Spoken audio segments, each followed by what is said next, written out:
পবিত্র কোরআন এটা আল্লাহর পাঠানো আসমানি কিতাব নয়। কেন? কারণ হলো আগে যে তাওরাত, ইনজিল, জাবুর এসেছে, তাওরাত মুসার উপর নাজিল হয়েছিল, জাবুর দাউদের উপর নাজিল হয়েছিল, আর যিশুর উপর নাজিল হয়েছিল ইনজিল। এই কিতাবগুলো বিকৃত হয়ে গেছে। তিনটা কিতাবই আপনারা মুসলিমরা বলেন বইগুলো বিকৃত হয়ে গেছে। আর এছাড়াও আপনারা দেখবেন কোরআনে আহলে কিতাব বলে সম্বোধন করা হয়েছে ইহুদি ধর্মের অনুসারীদের আর খ্রিস্টানদেরকে। তাহলে যে বইটা মানে পবিত্র কোরআন আল্লাহ লিখেছেন, সেখানে তিনি বলবেন শ্রীকৃষ্ণের মতো, যেমন ভগবত গীতা, এটা করার এইটা করো না। তাই এই কিতাবটা একজন মানুষই লিখেছে। এখানে 25 জন নবীর নাম আছে, সেগুলো বাইবেলেও আছে সবগুলো। এই নবীদের নামগুলোই কোরআনে আছে। তাই আমার মনে হয় যে আল্লাহ তো অনেক বড়, তিনি পুরো বিশ্ব ব্রহ্মাণ্ড বানিয়েছেন। তিনি কখনো এভাবে বলবেন না যে এরা ইহুদি বা এরা খ্রিস্টান, কারণ ইহুদি বা খ্রিস্টানরা তো তারই সৃষ্টি। আমার মনে হয় এই পবিত্র কোরআন কোনো মানুষই লিখেছে। এছাড়াও আমি আরেকটা প্রশ্ন করতে চাই। 1 মিনিট ভাই। হ্যাঁ, উনি আগে উত্তর দিক, তারপর আচ্ছা। আপনি আবার প্রশ্ন করুন। আচ্ছা। ভাই আপনি প্রশ্ন করলেন, আর সত্যি বলতে আমি মহেশ ভাইকে চিনি সেই 1991 সাল থেকে। হ্যাঁ, তিনি আইআরএফ থেকে মুসলিমদের চাইতেও বেশি ভিডিও ক্যাসেট নিয়েছেন। তাই আইআরএফ এ ভিডিও ক্যাসেট আর লিটারেচারের লিস্টে তার নামই সবার আগে আছে। মহেশ ভাই প্রশ্ন করলেন যে আগের আসমানি কিতাবগুলো কোরআন যেমন বলছে তাওরাত, জাবুর, ইনজিল দেওয়া হয়েছিল মুসাকে, দাউদকে আর যীশু খ্রিস্টকে, মুসলিমরা বলে এগুলো বিকৃত হয়ে গেছে। তাহলে পবিত্র কোরআনে যখন ইহুদিদের কথা বলা হয়েছে যে হে কিতাবীগণ, ইহুদি আর খ্রিস্টানরা যখন তাদের এভাবে সম্বোধন করা হচ্ছে, তাহলে কোরআনও কি কোনো মানুষ লিখেছে? ঠিক। আপনার প্রশ্নটা হলো ইহুদি আর খ্রিস্টানদের সম্পর্কে বলা হয়েছে কেন? আপনি যদি আমার আগের লেকচারটা শুনে থাকেন, is the Quran God's word, আপনি কি সেখানে ছিলেন? না, আমি সেখানে ছিলাম না। সেখানে আমি সব বিস্তারিতভাবে বলেছি, এখন আর সেগুলো রিপিট করব না। সেখানে বলেছি মানুষ কিভাবে অভিযোগ করে যে নবীজি নিজে এটা লিখেছেন, তিনি লিখেছেন, আর কেন লিখেছেন, ক্ষমতা বা অন্য কিছু ইত্যাদি। লেকচারটা ছিল 2 ঘন্টার, সেগুলো রিপিট করব না। তবে আপনার মূল প্রশ্নতে আসি। কোরআন বলছে যে হে কিতাবীগণ, তার মানে এর মানে দাঁড়াচ্ছে এই কোরআন লিখেছে একজন মানুষ। ভাই কোরআন পড়লে দেখবেন, আর আপনি ঠিকই বলেছেন, কোরআনে 25 জন নবীর নাম বলা হয়েছে। আর এখানে যতজন নবী রাসূলের নাম বলা হয়েছে তারা সবাই ইহুদি। দেখবেন যে এই নামগুলো বাইবেলে বলা হয়েছে। কোরআনের প্রায় 1/3 ইহুদিদের সম্পর্কে বলা হয়েছে। কেন? এটা উদাহরণ যে আল্লাহ তাআলা সুবিধা দিয়েছিলেন ইসরায়েলের মানুষদের, হে বনি ইসরাইল, আমি একসময় তোমাদের অনুগ্রহ করেছিলাম, কিন্তু তোমরা তখন এই কাজগুলো করেছো। পবিত্র কোরআনে এই উদাহরণগুলো দিয়েছেন আল্লাহ তাআলা, যে তারা নবী ছিলেন যারা আগে এসেছিলেন এই মানুষদের কাছে। কিছু মানুষ নবীকে প্রত্যাখ্যান করেছিল, কিছু মানুষ গ্রহণ করেছিল। এখানে উদাহরণ দিতে গিয়ে বলা হয়েছে কুল ইয়া আহলাল কিতাব, বলো হে কিতাবীগণ, তাআলা ইলা কালিমাতিন সাওয়াইন বাইনানা ওয়া বাইনাকুম, এসো সেই কথায় যা আমাদের ও তোমাদের মধ্যে এক। তাহলে কোরআন এখানে মুসলিমদের বলছে যে তোমরা কিতাবীদের সাথে এ বিষয়ে কথা বলবে। কিতাবীগণ মানে যারা আসমানি কিতাব পেয়েছে। এখানে পবিত্র কোরআন পরিষ্কার করে বলেছে, যখন কোরআনে আহলে কিতাব বলা হচ্ছে, ইহুদি আর নাসারাদের কথা বলা হচ্ছে, ইহুদি আর খ্রিস্টানদের, তাহলে আল্লাহ বলছেন মুসলিমদের কিতাবীদের সঙ্গে কথা বলতে। আল্লাহ আরো বলেছেন ইয়া আহলাল কিতাব, হে কিতাবীগণ। তার মানে কোরআন এখানে শুধু মুসলিমদের বলছে না, শুধু আরবদের বলছে না, কোরআন এখানে কিতাবীদেরও বলছে। সেজন্যই আমি বলেছি যে এই সর্বশেষ চূড়ান্ত আসমানি কিতাব পবিত্র কোরআন, এটা শুধু মুসলিম বা আরবদের জন্য নাজিল হয়নি, নাজিল হয়েছে পুরো মানুষ জাতির জন্য। যদি এটা কোনো মানুষ লিখতো, যদি কোরআন কোনো মানুষ লিখতো, আপনি যেটা বললেন, তাহলে আল্লাহ কখনোই বলতেন না যে যাও ইহুদি আর খ্রিস্টানদের বলো তাদের ধর্মগ্রন্থে এটা আছে। আর সেই সময়ে অনেক মানুষ এটা জানতো না যে অতীতে ইহুদি আর খ্রিস্টানদের কি হয়েছিল। যখন তারা চেক করলো, দেখা গেল সত্যি। এরপর কোরআনে অনেক ভবিষ্যৎবাণীও করা হয়েছে যে পৃথিবীতে ভবিষ্যতে কি ঘটবে। তাহলে এই সমস্ত কথা এগুলো কোনো মানুষ লিখতে পারে না। বিস্তারিত জানার জন্য আমার ভিডিও ক্যাসেট দেখেন, is the Quran God's word. আশা করি উত্তরটা পেয়েছেন। আরেকটা কথা বলবো, আমি 55টারও বেশি দেশে ভ্রমণ করেছি। আপনাদের কোরআন আর হাদিস মূর্তি পূজাকে নিষিদ্ধ করেছে। তবে আপনি অন্য ধর্মগুলো দেখেন, খ্রিস্টান ধর্ম অথবা ধরেন বৌদ্ধ ধর্ম, চাইনিজ ধর্ম, জৈন ধর্ম, অন্য সব ধর্মেই দেখবেন মূর্তি পূজা আছে। আপনারা মুসলিমরা পৃথিবীর সংখ্যার মাত্র 15 থেকে 20% হবেন সব মিলিয়ে, এটা শতকরা হিসাবে। তাহলে অন্যরা কি ভুল করছে? খ্রিস্টান ধর্মটা দেখেন, 1 মিনিট, যে কোনো অ্যাংলিকান চার্চ অথবা Russian orthodox, Greek orthodox, Catholic বা প্রোটেস্ট্যান্ট, চীনে দেখেন অনেক বড় মূর্তি ঈশ্বরের। তাহলে এরা সবাই ভুল? খুবই সুন্দর প্রশ্ন করলেন। তিনি বললেন পৃথিবীতে মুসলিম আনুমানিক 15 থেকে 20%, কেউ বলে 25%, সে যাই হোক, আপনি বললেন 15 থেকে 20%, আচ্ছা মেনে নিলাম। আপনি বললেন যে খ্রিস্টানরা তারা মূর্তি পূজা করে, আমিও একমত। আপনি বললেন যে বৌদ্ধরা বিশাল মূর্তি বানায়, তারা কি সবাই ভুল? ভাই, ইসলামের সংখ্যাগুরু হলে জেতা যায় না। ইসলামে সত্য সবার উপরে। বেশিরভাগ মানুষ এই কয়েকশো বছর আগেও মনে করত পৃথিবীর সমতল, বেশিরভাগ। এটা কি জানেন? কয়েকশো বছর আগেও বেশিরভাগ মানুষ মনে করত পৃথিবীর সমতল। পৃথিবী কি সমতল ভাই মহেশ? না। না। তাহলে বেশিরভাগ মানুষেরা ভুল হতে পারে। ইসলাম ধর্মে আল্লাহ পবিত্র কোরআনে বলেছেন, সূরা ইসরার 81 নম্বর আয়াতে উল্লেখ করা হয়েছে, ওয়াকুল জাল হক ওয়া জাকাল বাতিল ইন্নাল বাতিলা কানা জাউকা। বলো, সত্য উপস্থিত হয়েছে, মিথ্যা বিলুপ্ত হয়েছে, কারণ মিথ্যা প্রকৃতিগত কারণে বিলুপ্ত হবে। সেজন্য ইসলাম ধর্মের সংখ্যাগুরু হলে জেতা যায় না। যদি আমেরিকা যান, সেখানে দেখবেন পর্নোগ্রাফি, এটা নিষিদ্ধ না। আপনি এটা বিশ্বাস করেন? না, অনেক ইউরোপিয়ান দেশে এটা দেখা যায়। পর্নোগ্রাফিতে বিশ্বাস করেন? না, আমি বিশ্বাস খুব করি। ভালো, আপনি তো ভালো মানুষ, আপনাকে অভিনন্দন জানাই। কিন্তু পশ্চিমা বিশ্বের বেশিরভাগ মানুষই পর্নোগ্রাফিতে বিশ্বাস করে। আপনি কি এটা বিশ্বাস করেন? আপনি কি পর্নোগ্রাফি দেখবেন? খুব ভালো, ভালো ছেলে। দেখেন, আপনি সত্যের কাছাকাছি আছেন। সংখ্যাগুরু হলে জেতা যায় না। আপনি তখন বললেন যে খ্রিস্টান ধর্মে সবাই মূর্তি পূজা করে। খ্রিস্টান ধর্মে আসলে মূর্তি পূজা নেই, কিছু খ্রিস্টান মূর্তি পূজা করে, যেমন কিছু মুসলিম ভুল কাজ করে। যদি খ্রিস্টানদের বাইবেল পড়েন, আর আমিও নিশ্চিত যে আপনি বাইবেল পড়েছেন, বাইবেলে উল্লেখ করা আছে, বুক অব ডিউটেরোনমি 5 নম্বর অধ্যায়ের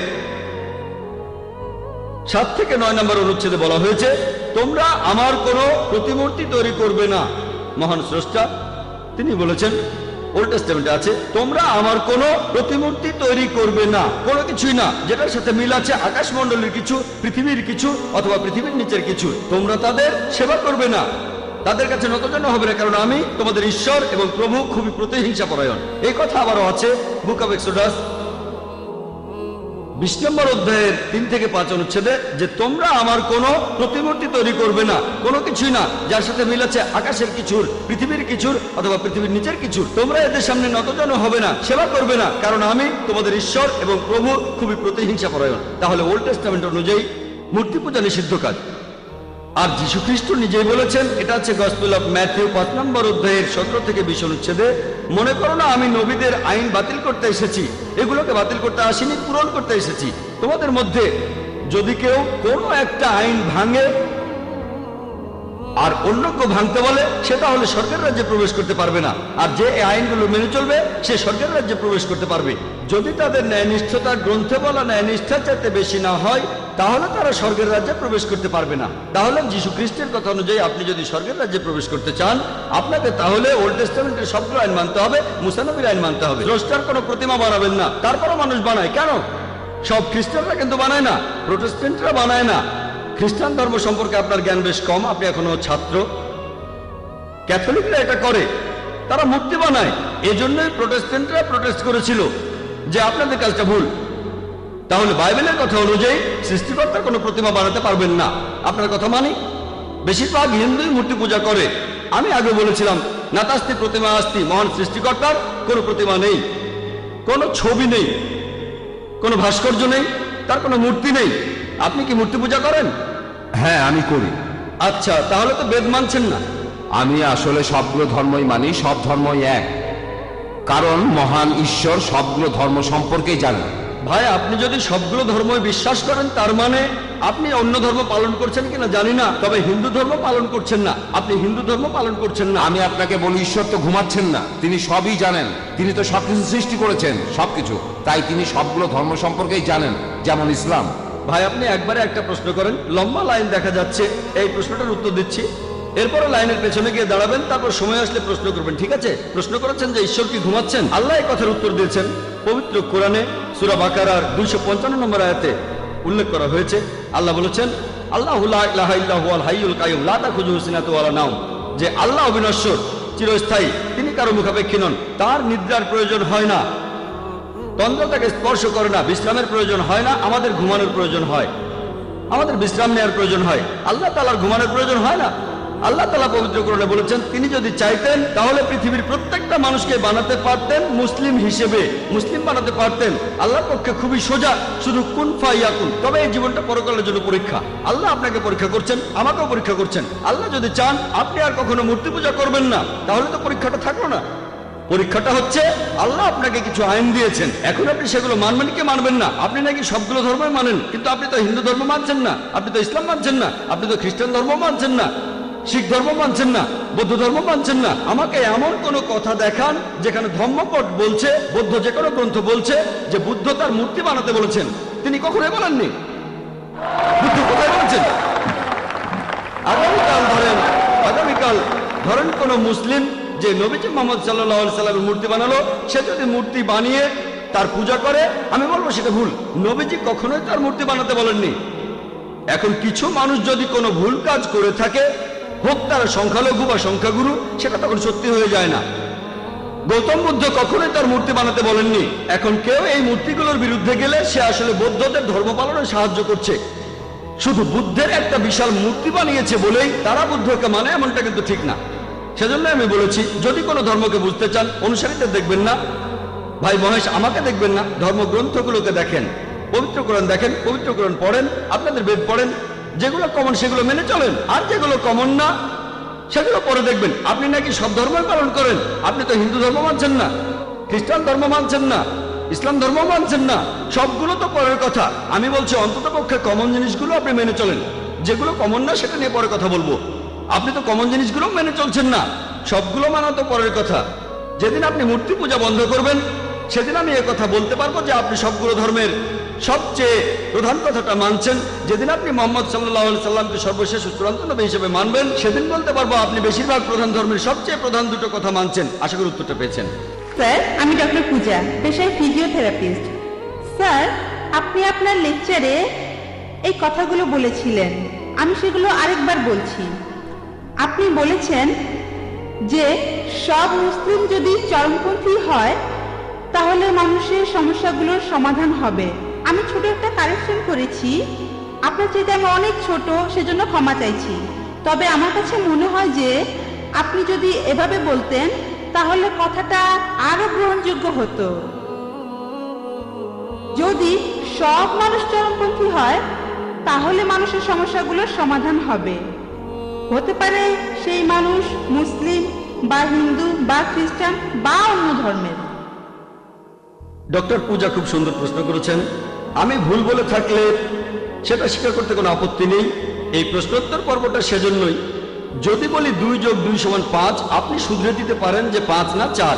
আমি একজন মানুষ, আমি কম্পিউটার না, আর আমারও ভুল হতে পারে।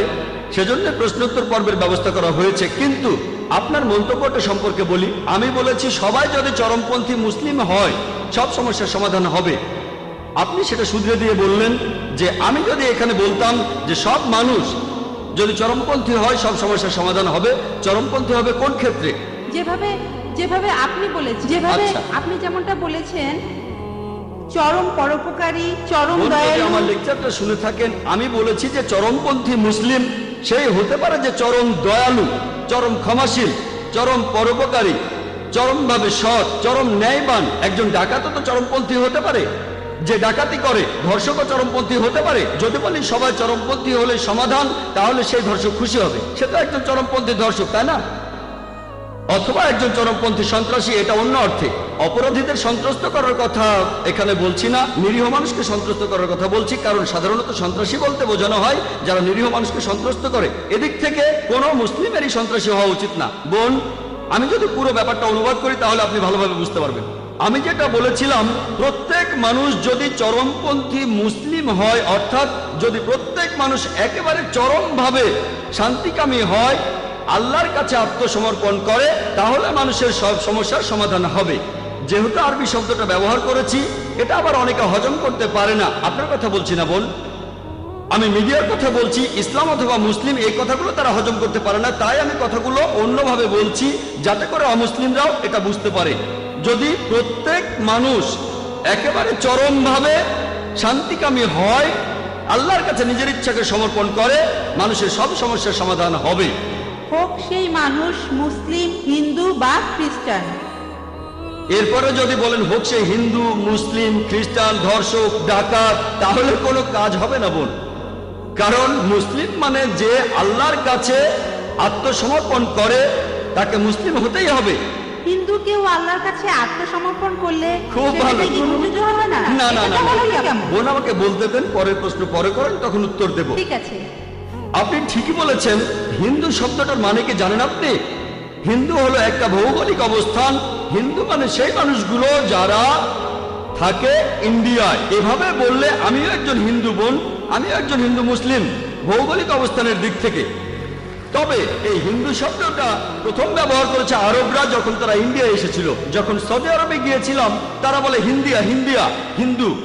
এটা জানেন, হিন্দু বলতে ভৌগোলিক অবস্থানকে বোঝানো হয়, কিন্তু এখন শব্দটাকে ভুল অর্থে প্রয়োগ করা হয় একটা ধর্মকে বোঝানোর জন্য। স্বামী বিবেকানন্দের কথা অনুযায়ী তিনি বলেছেন এই ধর্মের অনুসারীদের বলা উচিত বেদান্তবাদী, কারণ তারা বেদের কথা মেনে চলে। হিন্দু শব্দটা একটা মিসনোমার। বিশেষজ্ঞদের জিজ্ঞেস করেন, আপনি বললেন একজন হিন্দু কি মুসলিম হতে পারে? ভৌগোলিক অবস্থান বললে আমি একজন হিন্দু, আমি ইন্ডিয়াতে বাস করি, আল্লাহর কাছে আত্মসমর্পণ করেছি, আমি একজন শান্তিকামী মানুষ। তবে প্রত্যেক মানুষ, এক মিনিট বোন, এক মিনিট, আমেরিকানরাও ভালো মানুষ হতে পারে, ইংরেজরাও ভালো মানুষ হতে পারে। যদি বলি পৃথিবীর সব মানুষ ইন্ডিয়ায় থাকবে, সেটা এখানে সম্ভব হচ্ছে না, তাহলে সবাই হিন্দু হতে পারছে না। নতুন করে করতে চাই। বোন, আগে উত্তরটা শেষ করতে দেন। আপনি প্রশ্ন করেছেন, আমি সেটার উত্তর দিচ্ছি। আপনি প্রশ্ন করেছেন, আমি উত্তর দিচ্ছি। আপনি আরেকটা চান্স পাবেন, সমস্যা নেই বোন, অবশ্যই। তবে আগে শেষ করতে দেন। আপনি যে শব্দটা বলেছেন সেটার অর্থ আপনার জানা উচিত। যদি পৃথিবীর সবাই ইন্ডিয়ায় থাকে, ইন্ডিয়ার সরকার সমস্যায় পড়ে যাবে। তারা বলে হাম দো হামারে দো, এককে বাদ আবি নেই, দোকে বাদ কাবি নেই। ফ্যামিলি প্ল্যানিং এর কথা বলে, আমরা দুজন সন্তান, দুজন, হাম দো হামারে দো, এককে বাদ আবি নেই, দোকে বাদ কাবি নেই। এক সন্তানের পরে একটু বিরতি, দ্বিতীয় সন্তানের পরে আর কোনো সন্তান নেবেন না। ফ্যামিলি প্ল্যানিং এই সম্পর্কে বলেছি কোরআন এন্ড মডার্ন সায়েন্সে। তাই বোন, আপনি যে শব্দটা বলেছেন সেটার অর্থ না জানলে আপনি ভুল বুঝতে পারেন। আপনি যদি একজন হিন্দু হন, ঈশ্বরের কাছে আত্মসমর্পণ করেন, এরপর যদি বেদ মেনে চলেন, আমার লেকচার যদি দেখে থাকেন ইসলাম ধর্ম আর হিন্দুইজমের মধ্যে সাদৃশ্য নিয়ে, বেদ বলছে তোমরা এক ঈশ্বরকে বিশ্বাস করবে। যদি বেদের কথা মানেন, উপনিষদে উল্লেখ আছে, ছান্দোগ্য উপনিষদ 6 নম্বর অধ্যায়ের 2 অনুচ্ছেদের 1 নম্বর পরিচ্ছেদে বলা হয়েছে যে এককাম এবি দ্বিতীয়াম, ঈশ্বর কেবলমাত্র একজন, দ্বিতীয় কেউ নেই। বেদে উল্লেখ করা হয়েছে, যজুর্বেদের 32 নম্বর অধ্যায় 3 অনুচ্ছেদে আছে, নাতাস্তি প্রতিমা আস্তি, মহান সৃষ্টিকর্তার কোনো প্রতিমা নেই। প্রতিমা মানে ছবি, মূর্তি, ভাস্কর্য, ফটোগ্রাফ। বেদের কথা অনুযায়ী মহান সৃষ্টিকর্তার কোনো ছবি নেই, কোনো ফটোগ্রাফ নেই, কোনো ভাস্কর্য নেই, কোনো মূর্তি নেই। যদি এমন হিন্দু হয়ে থাকেন, বেদে উল্লেখ আছে যে আরেকজন অবতার পৃথিবীতে আসবেন, সর্বশেষ রাসূল, তার নাম হবে মুহাম্মদ সাল্লাল্লাহু আলাইহি সাল্লাম। এই কথা বলা হয়েছে কল্কি অবতারে 2 নম্বর অধ্যায়ের 5 অনুচ্ছেদে, 7 অনুচ্ছেদে, 9 অনুচ্ছেদে, 11 অনুচ্ছেদে, 15 অনুচ্ছেদে, যে এই কল্কি অবতার জন্মগ্রহণ করবে শান্তি নামের একটি শহরে, অর্থাৎ মক্কা। তার বাবার নাম হবে বিষ্ণু ইয়াস, অর্থাৎ সৃষ্টিকর্তার ভৃত্য, আরবিতে আব্দুল্লাহ। আর নবীজির বাবার নামও ছিল আব্দুল্লাহ। তার মায়ের নাম হবে সুমতি, অর্থাৎ শান্তিপ্রিয়, প্রশান্ত। আরবিতে বললে হবে আমিনা। আর আমাদের নবীজির মায়ের নাম ছিল আমিনা। সে জন্মাবে মাধব মাসের 12 দিনে। নবীজি 12 রবিউল আউয়ালে জন্মেছিলেন। তার 4 জন সঙ্গী থাকবে, ইনারা হলেন খুলাফায়ে রাশিদিন। আমি এভাবে আরো বলে যেতে পারি। আমি এখানে সংক্ষেপে হিন্দুইজম আর ইসলামের সাদৃশ্যগুলো বললাম। আমি আপনাকে যেটা বলবো, আসলে এটা মেনে নেই। অন্তত একটা বই ঈশ্বর পাঠিয়েছেন। হিন্দুরা বলবে যে বেদ হচ্ছে ঈশ্বরের বাণী, খ্রিস্টানরা বলবে বাইবেল ঈশ্বরের বাণী, মুসলিমরা বলবে কোরআন ঈশ্বরের বাণী। ধর্মগ্রন্থগুলোতে যে কথাগুলো এক, আসল সেই সাদৃশ্যগুলো দেখি। তাআলা ইলা কালিমাতিন সাওয়াইন বাইনানা ওয়া বাইনাকুম, এসো সেই কথা যাহা তোমাদেরও আমাদের মধ্যে এক। এখন যেখানে সাদৃশ্য নেই সেটা নিয়ে এখন লড়াই করব না, পরে কোনো একদিন করব। হ্যাঁ, আসুন আগে আমরা এটা মানি যে সবগুলো ধর্মগ্রন্থ, সবগুলো প্রধান ধর্মগ্রন্থ, হোক সেটা বাইবেল, হোক সেটা বেদ, হোক সেটা কোরআন, হোক পার্সি ধর্মগ্রন্থ, হোক শিখ ধর্মগ্রন্থ, সবাই বলছে ঈশ্বর কেবলমাত্র একজনই। বেশিরভাগ প্রধান ধর্মই কথা বলেছে যে শেষ একজন নবী আসবেন বাইবেলে উল্লেখ করা হয়েছে ডিউটেরোনমি 18 অধ্যায়ের 18 অনুচ্ছেদ, বুক অফ ডিউটেরোনমি 18 অধ্যায়ের 19 অনুচ্ছেদ, বুক অফ আইজায়া 29 অধ্যায়ের 12 অনুচ্ছেদে, সং অফ সলোমন 5 অধ্যায়ের 16 অনুচ্ছেদে, এরপর নিউ টেস্টামেন্টে গসপেল অফ জন 14 অধ্যায়ের 16 অনুচ্ছেদে, গসপেল অফ জন 15 অধ্যায়ের 26 অনুচ্ছেদে, গসপেল অফ জন 16 অধ্যায়ের 7 অনুচ্ছেদে, গসপেল অফ জনের 16 অধ্যায়ের 12 থেকে 14 অনুচ্ছেদে বলা আছে যে যীশু খ্রিস্ট বলেছেন, তোমাদের আমি অনেক কথাই বলবো কিন্তু তোমরা সবকিছু বুঝতে পারবে না, কারণ যখন সত্যের বার্তাবাহক আসবে সে তোমাদের সত্যের পথে পরিচালিত করবে। সে তার নিজের কথা বলবে না, যা শুনবে তাই বলবে। তাহলে বিভিন্ন প্রধান ধর্মগ্রন্থ থেকে যেটা জানতে পারি, আমরা বিশ্বাস করবো এক ঈশ্বরে, তার কোনো ছবি নেই, তার কোনো প্রতিমা নেই। আমরা বিশ্বাস করবো সর্বশেষ আর চূড়ান্ত নবীকে। আসুন এগুলো মেনে নেই, আমরা অমিলগুলো নিয়ে কথা বলবো না। আসুন আমরা সেটা মানি যেটা এক হিন্দু ধর্মগ্রন্থে, পার্সি ধর্মগ্রন্থে, খ্রিস্টান ধর্মগ্রন্থে। আপনি বললেন হিন্দু মুসলিম, আমি পার্সি ধর্মের কথা বলছি, আমি ইসলামের কথা বলছি। যেগুলো এক সেগুলো আমরা মেনে নেই। আর ইনশাআল্লাহ পৃথিবীর সমস্ত মানুষ যারা ঈশ্বরে বিশ্বাস করে তারা যদি এটা মানে যে ঈশ্বর একজন, তার কোনো প্রতিমূর্তি নেই, আর যদি বিশ্বাস করে যে আল্লাহ প্রেরিত সর্বশেষ চূড়ান্ত নবী মুহাম্মদ সাল্লাল্লাহু আলাইহি সাল্লাম, তাহলে আপনারা দেখতে পাবেন যে পৃথিবীর সমস্ত মানুষই হবে চরমভাবে শান্তিকামী মানুষ, আল্লাহর কাছে নিজের ইচ্ছাকে সমর্পণ করবে। তাহলে মানুষের সব সমস্যার সমাধান হবে। আশা করি উত্তরটা পেয়েছি। হ্যাঁ, ধন্যবাদ স্যার। ওকে, মহিলারাই প্রথম প্রশ্ন করার সুযোগ পাবেন। প্রশ্ন করার সময় আপনারা দয়া করে আপনাদের নাম ও পেশা বলবেন, যাতে করে ডক্টর জাকির ভালোভাবে আপনাদের প্রশ্নের উত্তর দিতে পারেন। আমি মিসেস ভাবনা আনসারি। আমি আগে কিছু কথা বলবো, এগুলো প্রথমে একটু মন দিয়ে শুনবেন।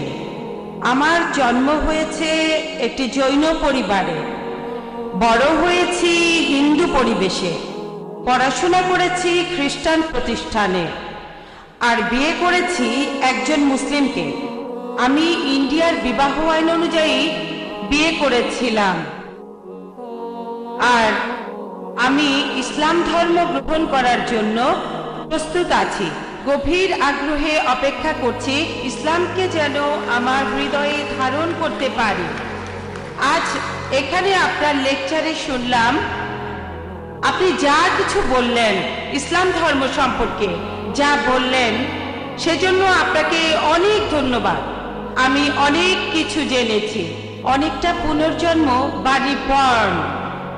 তবে আপনি সেসব কথা বললেন, আর ইসলামও যেগুলো বলছে মাফ করবেন, আমি দেখি যে মুসলিমদের বেশিরভাগই এগুলো মেনে চলে না, তারা আমাকে আকৃষ্ট করছে না।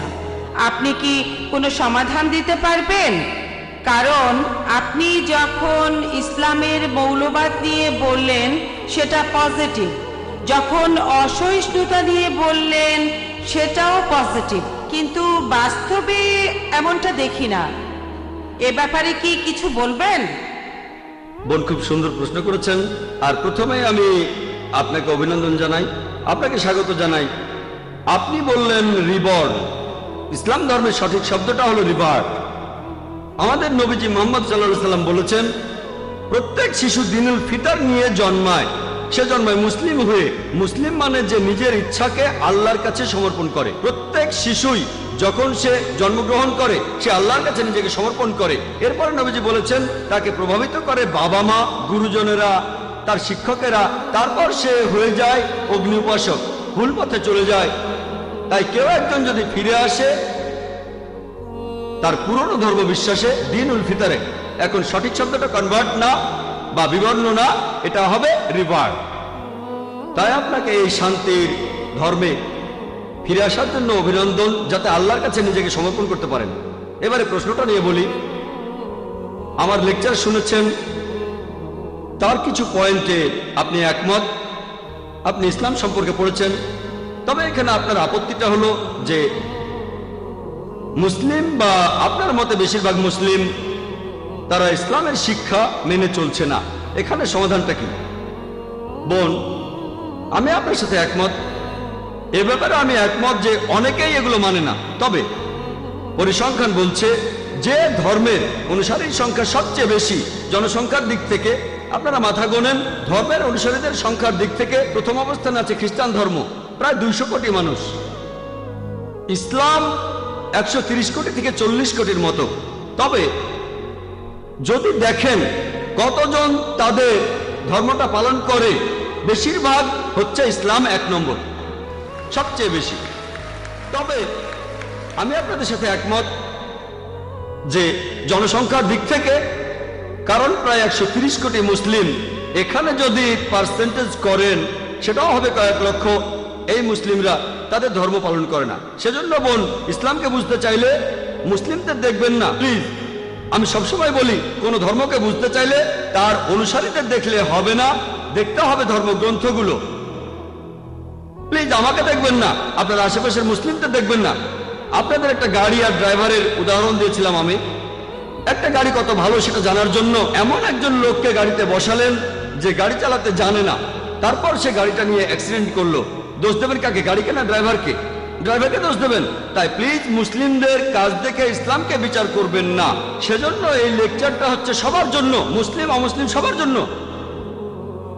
যেসব মুসলিম দিশেহারা, আমরা তাদের সত্যের মুখোমুখি দাঁড় করাচ্ছি। কারণ হয়তো তারা নামেই মুসলিম, আমরা চাই তারা ধর্মের নিয়ম পালন করুক। একই সাথে ইসলাম ধর্মের বাণী আমরা অমুসলিমদের কাছে প্রচার করছি, যাতে তারা এই ধর্মটাকে বুঝতে পারে। তারপর ধরেন আপনি জন্মেছেন হতে পারে জৈন পরিবারে, আপনার চারপাশে অনেক মুসলিম ছিল, বিয়ে করেছেন মুসলিমকে। হয়তো আজকে আমার লেকচার শোনার পর, ইসলাম সম্পর্কে জানার পর আপনি এই বিশ্বাসে ফিরে আসবেন। আপনি আরো বললেন যে আপনার ক্ষেত্রে তখন শুধু নাম রাখার জন্য আপনার নামের পরে আনসারি লিখেছেন, কিন্তু এখন আপনি এই বিশ্বাসে ফিরে এসেছেন, সেজন্য অভিনন্দন জানাই। আর প্লিজ বোন, যদি কোনো মুসলিমকে দেখে ইসলামকে বুঝতে চান, সেরা দৃষ্টান্ত হচ্ছে আমাদের নবীজি মুহাম্মদ সাল্লাল্লাহু আলাইহি সাল্লাম। এই পবিত্র কোরআন আর নবীজির কথাগুলো এখানে মানুষ জাতির সব সমস্যার সমাধান। মুসলিমদের দেখবেন না, কিছু মুসলিম ধর্ম পালন করে আর কিছু মুসলিম ধর্ম পালন করে না। তাই দেখবেন এই পবিত্র কোরআন বুঝে পড়েন, মেনে চলেন, ইনশাল্লাহ আপনি ইহকালে শান্তিতে থাকবেন আর পরকালেও শান্তি পাবেন ইনশাআল্লাহ। আপনাকে অনেক ধন্যবাদ। বোন, আপনাকে অনেক ধন্যবাদ। হ্যাঁ ভাই। স্যার, আমার নাম প্রফেসর শেঠি। আমি পেশায় একজন ইঞ্জিনিয়ার। এছাড়া আমি শিক্ষকতাও করে থাকি। আল্লাহর রহমতে অঙ্কে আমার মাথা খুব ভালো। প্রথমেই আমি আপনার জ্ঞানের প্রশংসা করছি। প্রার্থনা করে আল্লাহ যেন আপনাকে দীর্ঘায়ু করেন। আর এখানকার সব মুসলিমকে ধন্যবাদ জানাই আমাকে প্রশ্ন করার সুযোগ দেওয়ার জন্য। স্যার, আমি ভগবদ গীতা পড়েছি, আমি রামায়ণ পড়েছি। যেহেতু আমি হিন্দু, আমি মাঝে মধ্যে মন্দিরেও যাই। তবে আমার ভগ্নিপতি একজন মুসলিম, তার কোরআনটা নিয়ে আমি 2 বার পড়েছি। এখানে দেখলাম যে আপনারা কোরআনের কথাগুলো মেনে চলছেন। আমি নামাজের দোয়াগুলো অনুবাদ করেছি। দয়াময় পরম দয়ালু আল্লাহর নামে শুরু করছি, যিনি এই বিশ্বের সৃষ্টিকর্তা ও রক্ষাকর্তা, কর্মফল দিবসের মালিক। আমি এভাবে 10 বার, 15 বার, 20 বার পড়ি। তখন আমি সময়ের কথা না ভেবে ঈশ্বরের প্রার্থনা করি, আর এটা আমার খুব ভালো লাগে। আমার আয়ের উৎসটা নিয়ে আমার একটা প্রশ্ন আছে। যেহেতু আমি অঙ্কে ভালো, তাই স্টক মার্কেটে নিয়েও অ্যানালাইসিস করি। এফএনও মার্কেটও খুব ভালো বুঝি, ফিউচার অ্যান্ড অপশন। আমি জানি না মানুষ স্টক মার্কেট কতটা বোঝে। যেহেতু আমি অনেক হিসাব করে ইনভেস্ট করি, তাই সবসময় আমার কিছু লাভ থাকে, মাসে শেষ বেশ ভালো করি। এটা একটা অঙ্কের খেলা, যেটা সব মানুষ বোঝে না। এভাবে আয় করার অনুমতি কি আছে? গত 3 বছর এটা নিয়ে ভাবছি। আমি চাইলে স্টক মার্কেটে অনেক টাকা আয় করতে পারি, তবে আমি হারাম আয় চাই না। এটা নিষিদ্ধ হলে আমি আর কখনো এটা করব না। তাহলে আমি শুধুমাত্র শিক্ষকতাই করে যাব।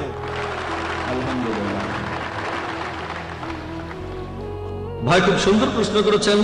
এটাও ভালো লেগেছে যে উনি ভগবদ গীতা, রামায়ণ এসব পড়ার পর 2 বার পবিত্র কোরআন পড়েছেন, এর কথাগুলো মানেন। ওনার ভগ্নিপতি একজন মুসলিম, আর উনি হচ্ছেন অঙ্কে খুব ভালো। আমিও এক সময় অঙ্কে খুব ভালো ছিলাম। স্কুলে থাকার সময় ক্লাস 1 থেকে ক্লাস 9-10 পর্যন্ত ভালো নম্বর কথা পেয়েছি। বলি স্যার, আপনার মতো কাউকে আমি দেখিনি। আর আল্লাহ যদি চান, আমিও আপনার মতো একদিন হব। ঈশ্বর যদি চান, যদি আল্লাহ চান, তাহলে আমি একদিন আপনার মতোই হব ইনশাআল্লাহ, ইনশাআল্লাহ।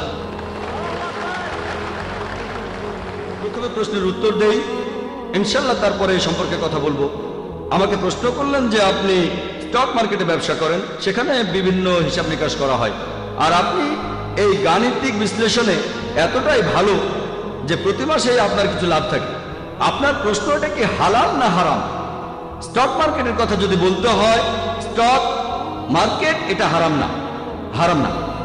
আপনি যে স্টক নিয়ে ব্যবসা করছেন সেটা ইসলাম ধর্মের নিয়ম অনুযায়ী হতে হবে। ইসলাম ধর্মে যেটা হারাম সেটা হচ্ছে রিবা, অর্থাৎ সুদ। পবিত্র কোরআনে সব মিলিয়ে 8 জায়গায় বলা হয়েছে। আল্লাহ তাআলা বলছেন রিবা হচ্ছে হারাম। সূরা ইমরানের 130 নম্বর আয়াতে উল্লেখ করা হয়েছে, সূরা নিসার 161 নম্বর আয়াতে আছে, সূরা বাকারার 275 নম্বর আয়াতে 3 বার বলা হয়েছে, সূরা বাকারার 276 নম্বর আয়াতে, এছাড়াও সূরা বাকারার 278 নম্বর আয়াতে আছে, বলা হয়েছে তোমরা আল্লাহকে ভয় করো আর সুদের বকেয়াটা ছেড়ে দাও। তোমরা যদি সুদের বকেয়াটা ছেড়ে না দাও, সূরা বাকারার 279 নম্বর আয়াতে আল্লাহ বলছে আল্লাহ ও তার রাসূলের সাথে যুদ্ধের প্রস্তুতি নাও, আল্লাহ ও তার রাসূল। তাহলে সুদের কারবার করা হারাম। তবে শেয়ার মার্কেট, এখানে ইসলামের কিছুটা নিয়ম মেনে চলা হয়, সেখানে লাভ বা ক্ষতি হতে পারে। শেয়ার মার্কেটে ব্যাংক থেকে লোন দেওয়ার ব্যাপারে আমরা তখন অংশীদার হই, কারণ ব্যাংকিং সিস্টেমে ধনী লোক আরো ধনী হয়, গরিব মানুষ আরো গরিব। এভাবে সমাজে নতুন কালচার দেখা, যেমন মেয়েদের টিজ করা, তারপর বিভিন্ন জুয়ার আখড়া, মদ খাওয়ার বার। ইসলামের নিয়মটা আলাদা, ইসলাম ধর্ম একটু আলাদা।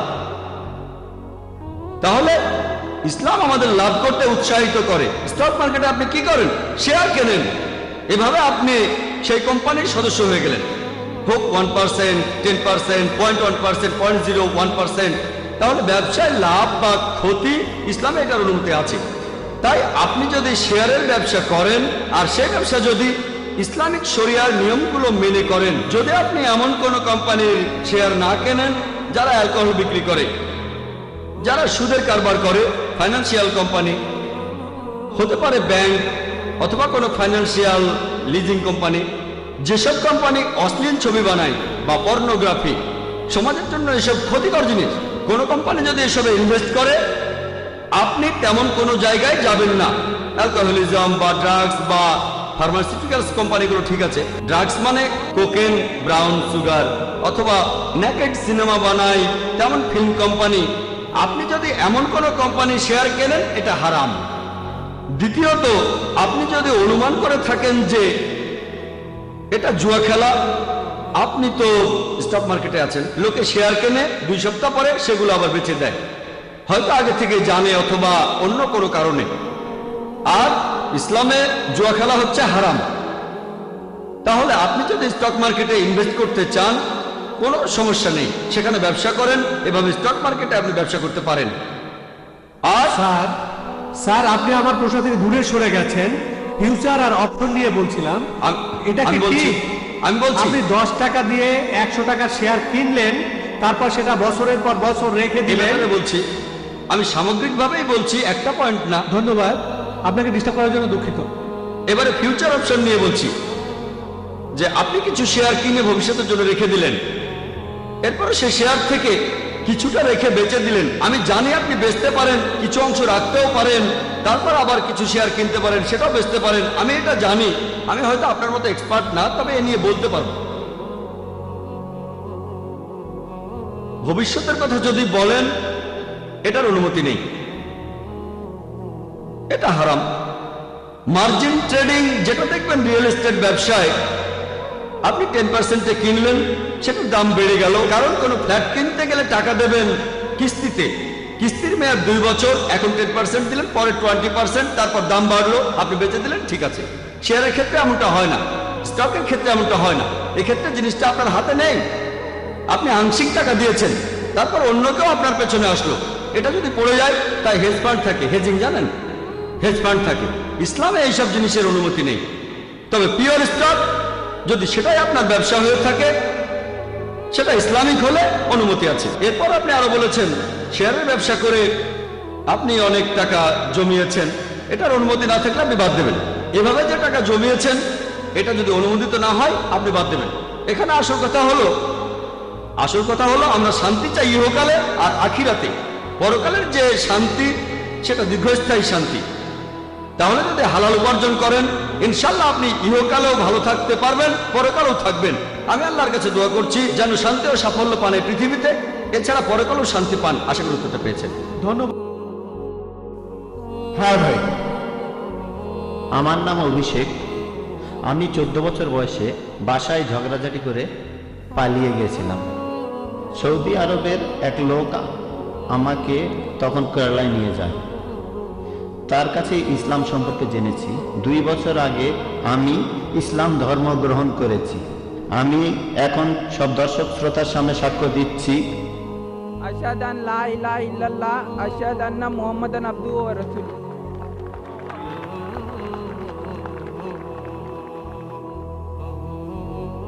আপনার প্রশ্নটা, আপনি কি কোনো প্রশ্ন করবেন? না স্যার। ডক্টর জাকির কিছু বলবেন? হ্যাঁ ভাই, আপনাকে অভিনন্দন জানাই, আপনাকে স্বাগত জানাই এই শান্তির ধর্মে। আর আপনিও সাক্ষী দিতে পারেন যে সৌদিরা তরবারি ব্যবহার করেনি।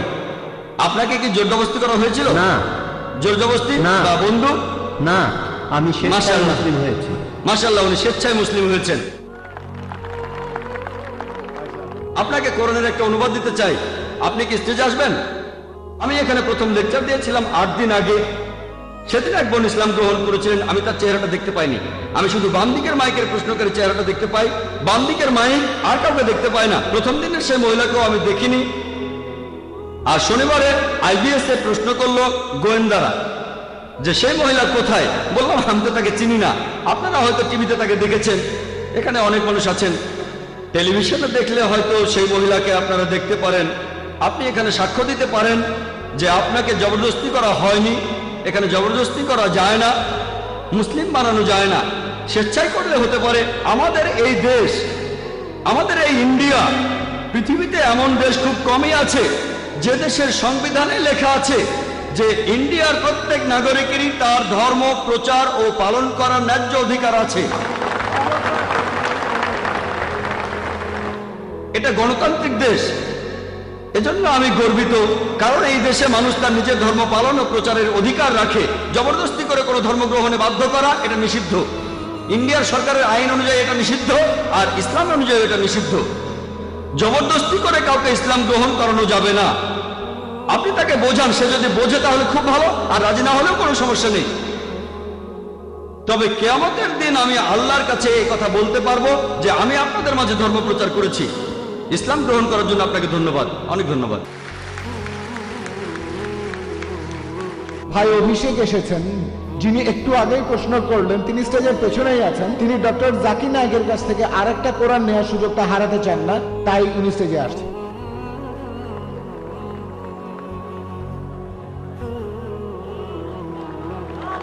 তাকবীর।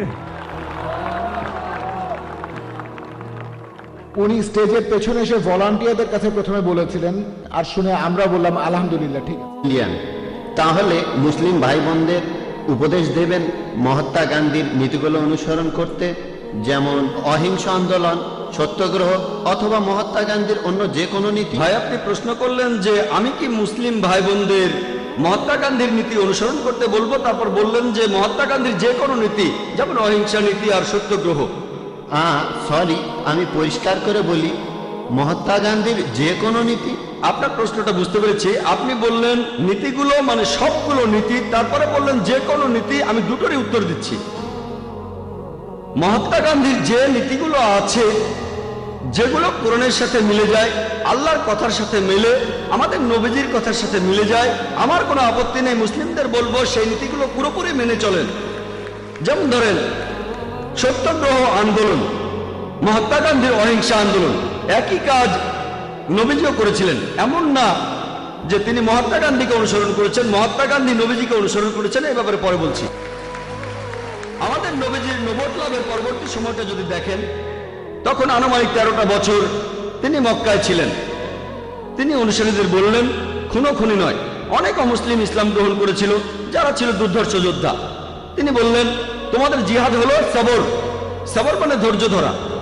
অনেক মুসলিমকে হত্যা করা হয়েছিল।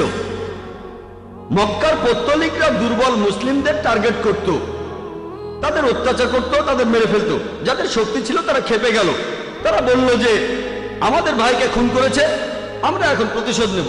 নবীজি বললেন তোমাদের জিহাদ হলো সবর। দেখবেন কারো হয়তো শক্তি আছে লড়াই করার, সে যদি লড়াই করে সেটা ভালো, কিন্তু কারো লড়াই করার শক্তি আছে, তখন বলা হলো তোমরা লড়াই করো না। তারা নিজেদের সামনে রাখলো, এটাই শ্রেষ্ঠ জিহাদ। আরবি জিহাদ শব্দটার অর্থ সংগ্রাম করা, এর অর্থ চেষ্টা করা। তখন আমাদের নবীজি বলেছিলেন খুনোখুনি নয়। তারা রাস্তায় নেমে পড়তেন আর বলতেন, আমরা সাক্ষ্য দিচ্ছি যে আল্লাহ ছাড়া কোনো উপাস্য নেই আর মুহাম্মদ সাল্লাল্লাহু আলাইহি সাল্লাম আল্লাহর প্রেরিত রাসূল। মানুষ পাথর মারলো, তারা তাদের কিছু বলল না। তাদের অত্যাচার করা হলো, কিন্তু তারা প্রতিশোধ নিল না। নবীজি তায়েফে গেলেন, লোকে পাথর মারলো, তিনি কিছুই বললেন না। তাহলে এটা হলো একটা পদ্ধতি, তবে এই পদ্ধতিটাই সব নয়। আগে আমি উত্তরটা শেষ করি। না স্যার, ডক্টর জাকিরের কথা শেষ হলে তারপর প্রশ্ন করবেন, একটু ধৈর্য ধরুন। আচ্ছা আচ্ছা ঠিক। আপনি প্রশ্ন করেছেন, আমি সেখানে উত্তর দিচ্ছি। মহাত্মা গান্ধীর এই নীতি, এই অহিংসা নীতি অনেক ক্ষেত্রে কাজে লাগবে, কিন্তু এখন যদি ইন্ডিয়া সরকারকে বলেন যে এই লোকটা ডাকাতি করছে, এটা অপরাধ, অ্যারেস্ট করবেন না, এই লোকটা ধর্ষণ করছে, এটা অপরাধ, কিন্তু অ্যারেস্ট করবেন না, ইন্ডিয়া সরকার কি এটা মানবে?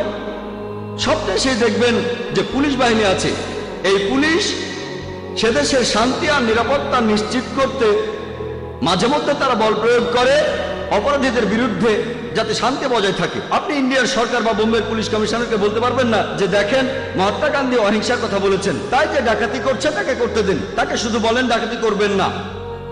ধরেন কেউ আপনার বোনকে ধর্ষণ করছে, শুধু বলেন ধর্ষণ করবেন না, এটা হচ্ছে অহিংসা নীতি। এই নীতিতে সব কাজ হয় না। ইসলাম ধর্মে জুলম বলে একটা শব্দ আছে, জুলম।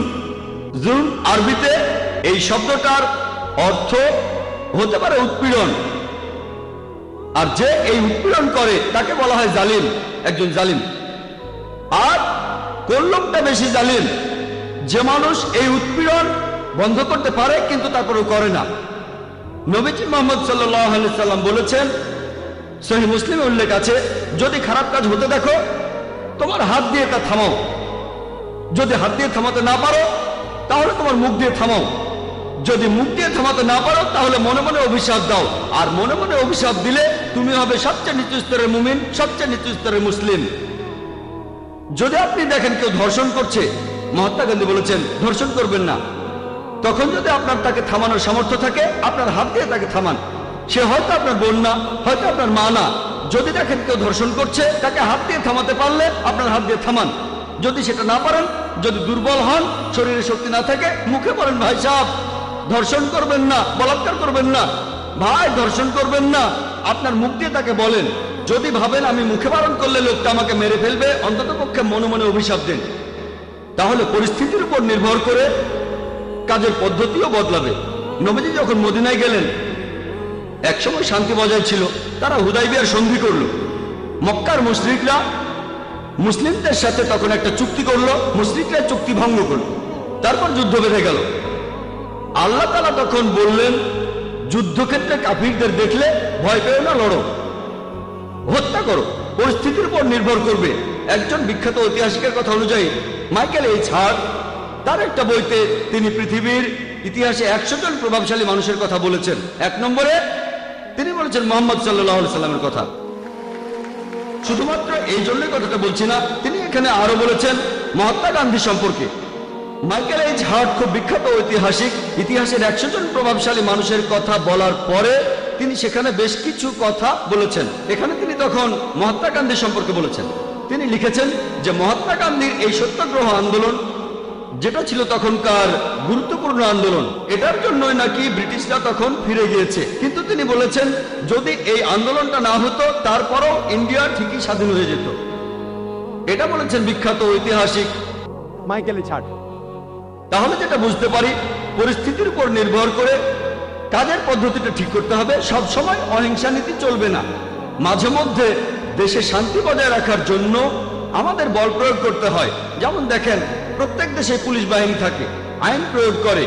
কেউ যদি কোনো কিছু নিয়ে বাড়াবাড়ি করে, ধর্ষণ করে, ডাকাতি করে, নিরীহ মানুষদের ক্ষতি করে, তখন শেষ উপায় হিসেবে প্রত্যেক দেশের পুলিশ যেমন বল প্রয়োগ করে, একইভাবে ইসলাম বলছে যে শেষ উপায় হিসেবে, শেষ অবলম্বন হিসেবে মাঝে মধ্যে শান্তি বজায় রাখার জন্য বল প্রয়োগ করতে হয়। আশা করি উত্তরটা পেয়েছেন।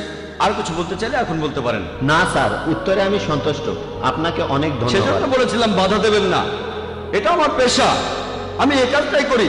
পুরো উত্তরটা শুনলে তারপর বুঝতে পারবেন। আমি শুরু করলে যদি হাত তোলেন, যখনই আপনি আপনার হাতটা তুলছেন আপনার মাথায় তখন প্রশ্নটা ঘুরছে, আমার উত্তরটা শুনছেন না।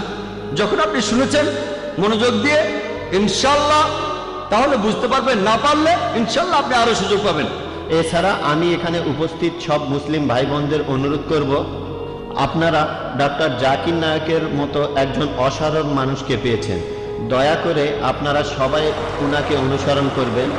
অবশ্য এমন অনেক মানুষই আছে যারা ঠিক পুরোপুরি মেনে চলে না। আশা করি যে মুসলিম ভাই বোনেরা ইসলাম ধর্ম পালন করবে পুরোপুরি, আর ইন্ডিয়াকে গর্বিত করবে। ধন্যবাদ। আপনাকে ধন্যবাদ। আমি অনুরোধ করব মুসলিমদের সবাইকে অনুসরণ করবেন নবীজি মোহাম্মদ সাল্লাল্লাহু আলাইহি সাল্লামকে, আর সর্বশেষ আসমানি কিতাব এই পবিত্র কোরআনকে। এখানে ভাই আপনি বললেন যে মুসলিমদের উচিত আমাকে অনুসরণ করা। আমি অনুরোধ করব তখনই আমাকে অনুসরণ করবেন যখন আমি কোরআন আর সহিহ হাদিস অনুসরণ করব। তাই আমি বলবো আমাকে অনুসরণ করার কথা বললেন, আমি বলবো আমাকে অনুসরণ করবেন না, কোরআন আর সহিহ হাদিসের সাথে মিললে অনুসরণ করবেন। যদি কোরআন আর সহিহ হাদিসের সাথে না মেলে তাহলে ডক্টর জাকির নায়ক জিরো। জাকির নায়কের তখন কোনো মূল্য নেই। আমি যা বলছি সেটা যদি চূড়ান্ত আসমানি কিতাব পবিত্র কোরআনের সাথে মেলে আর শেষ নবী মুহাম্মদ সাল্লাল্লাহু আলাইহি সাল্লামের কথার সাথে মেলে তাহলে অনুসরণ করবেন। আমি অনুরোধ করব আমার কথার সাথে কোরআন আর হাদিসের মিল থাকলে তবে অনুসরণ করবেন। হ্যাঁ বোন, এবারে পরের প্রশ্ন। আসসালামু আলাইকুম, আমি ভাগ্যশ্রী সাওয়ান্ত। আমি অমুসলিম। এখানে সবার সামনে আমি ইসলাম গ্রহণ করতে চাই, কারণ আমি চাই কিয়ামতের দিন আপনারাও আমার পক্ষে সাক্ষ্য দেবেন। আশহাদু আন্না ইল্লাল্লাহ, আশহাদু আন্না মুহাম্মাদু রাসূলুল্লাহ। মাশাআল্লাহ বোন, উনি ডক্টর জাকিরের সাথে কথাগুলো আরেকবার বললে ভালো। এখন আমি বলছি আর আমার সাথে সাথে আপনিও বলুন। আশহাদু আল্লাহ ইলাহা আশহাদু আন্না ইলাহা ইল্লাল্লাহ ইল্লাল্লাহ ওয়া আশহাদু আন্না ওয়া আশহাদু আন্না মুহাম্মাদান মুহাম্মাদান আবদুহু ওয়া রাসূলুহু। রাসূলুল্লাহ। আমি সাক্ষ্য দিচ্ছি যে আল্লাহ ছাড়া কোনো উপাস্য নেই, আল্লাহ ছাড়া কোনো উপাস্য নেই, আর নবীজি মুহাম্মদ সাল্লাল্লাহু আলাইহি সাল্লাম হলেন মহান আল্লাহ তাআলার প্রেরিত পুরুষ। আল্লাহ তাআলার প্রেরিত পুরুষ। শান্তির ধর্মে আপনাকে স্বাগতম বোন।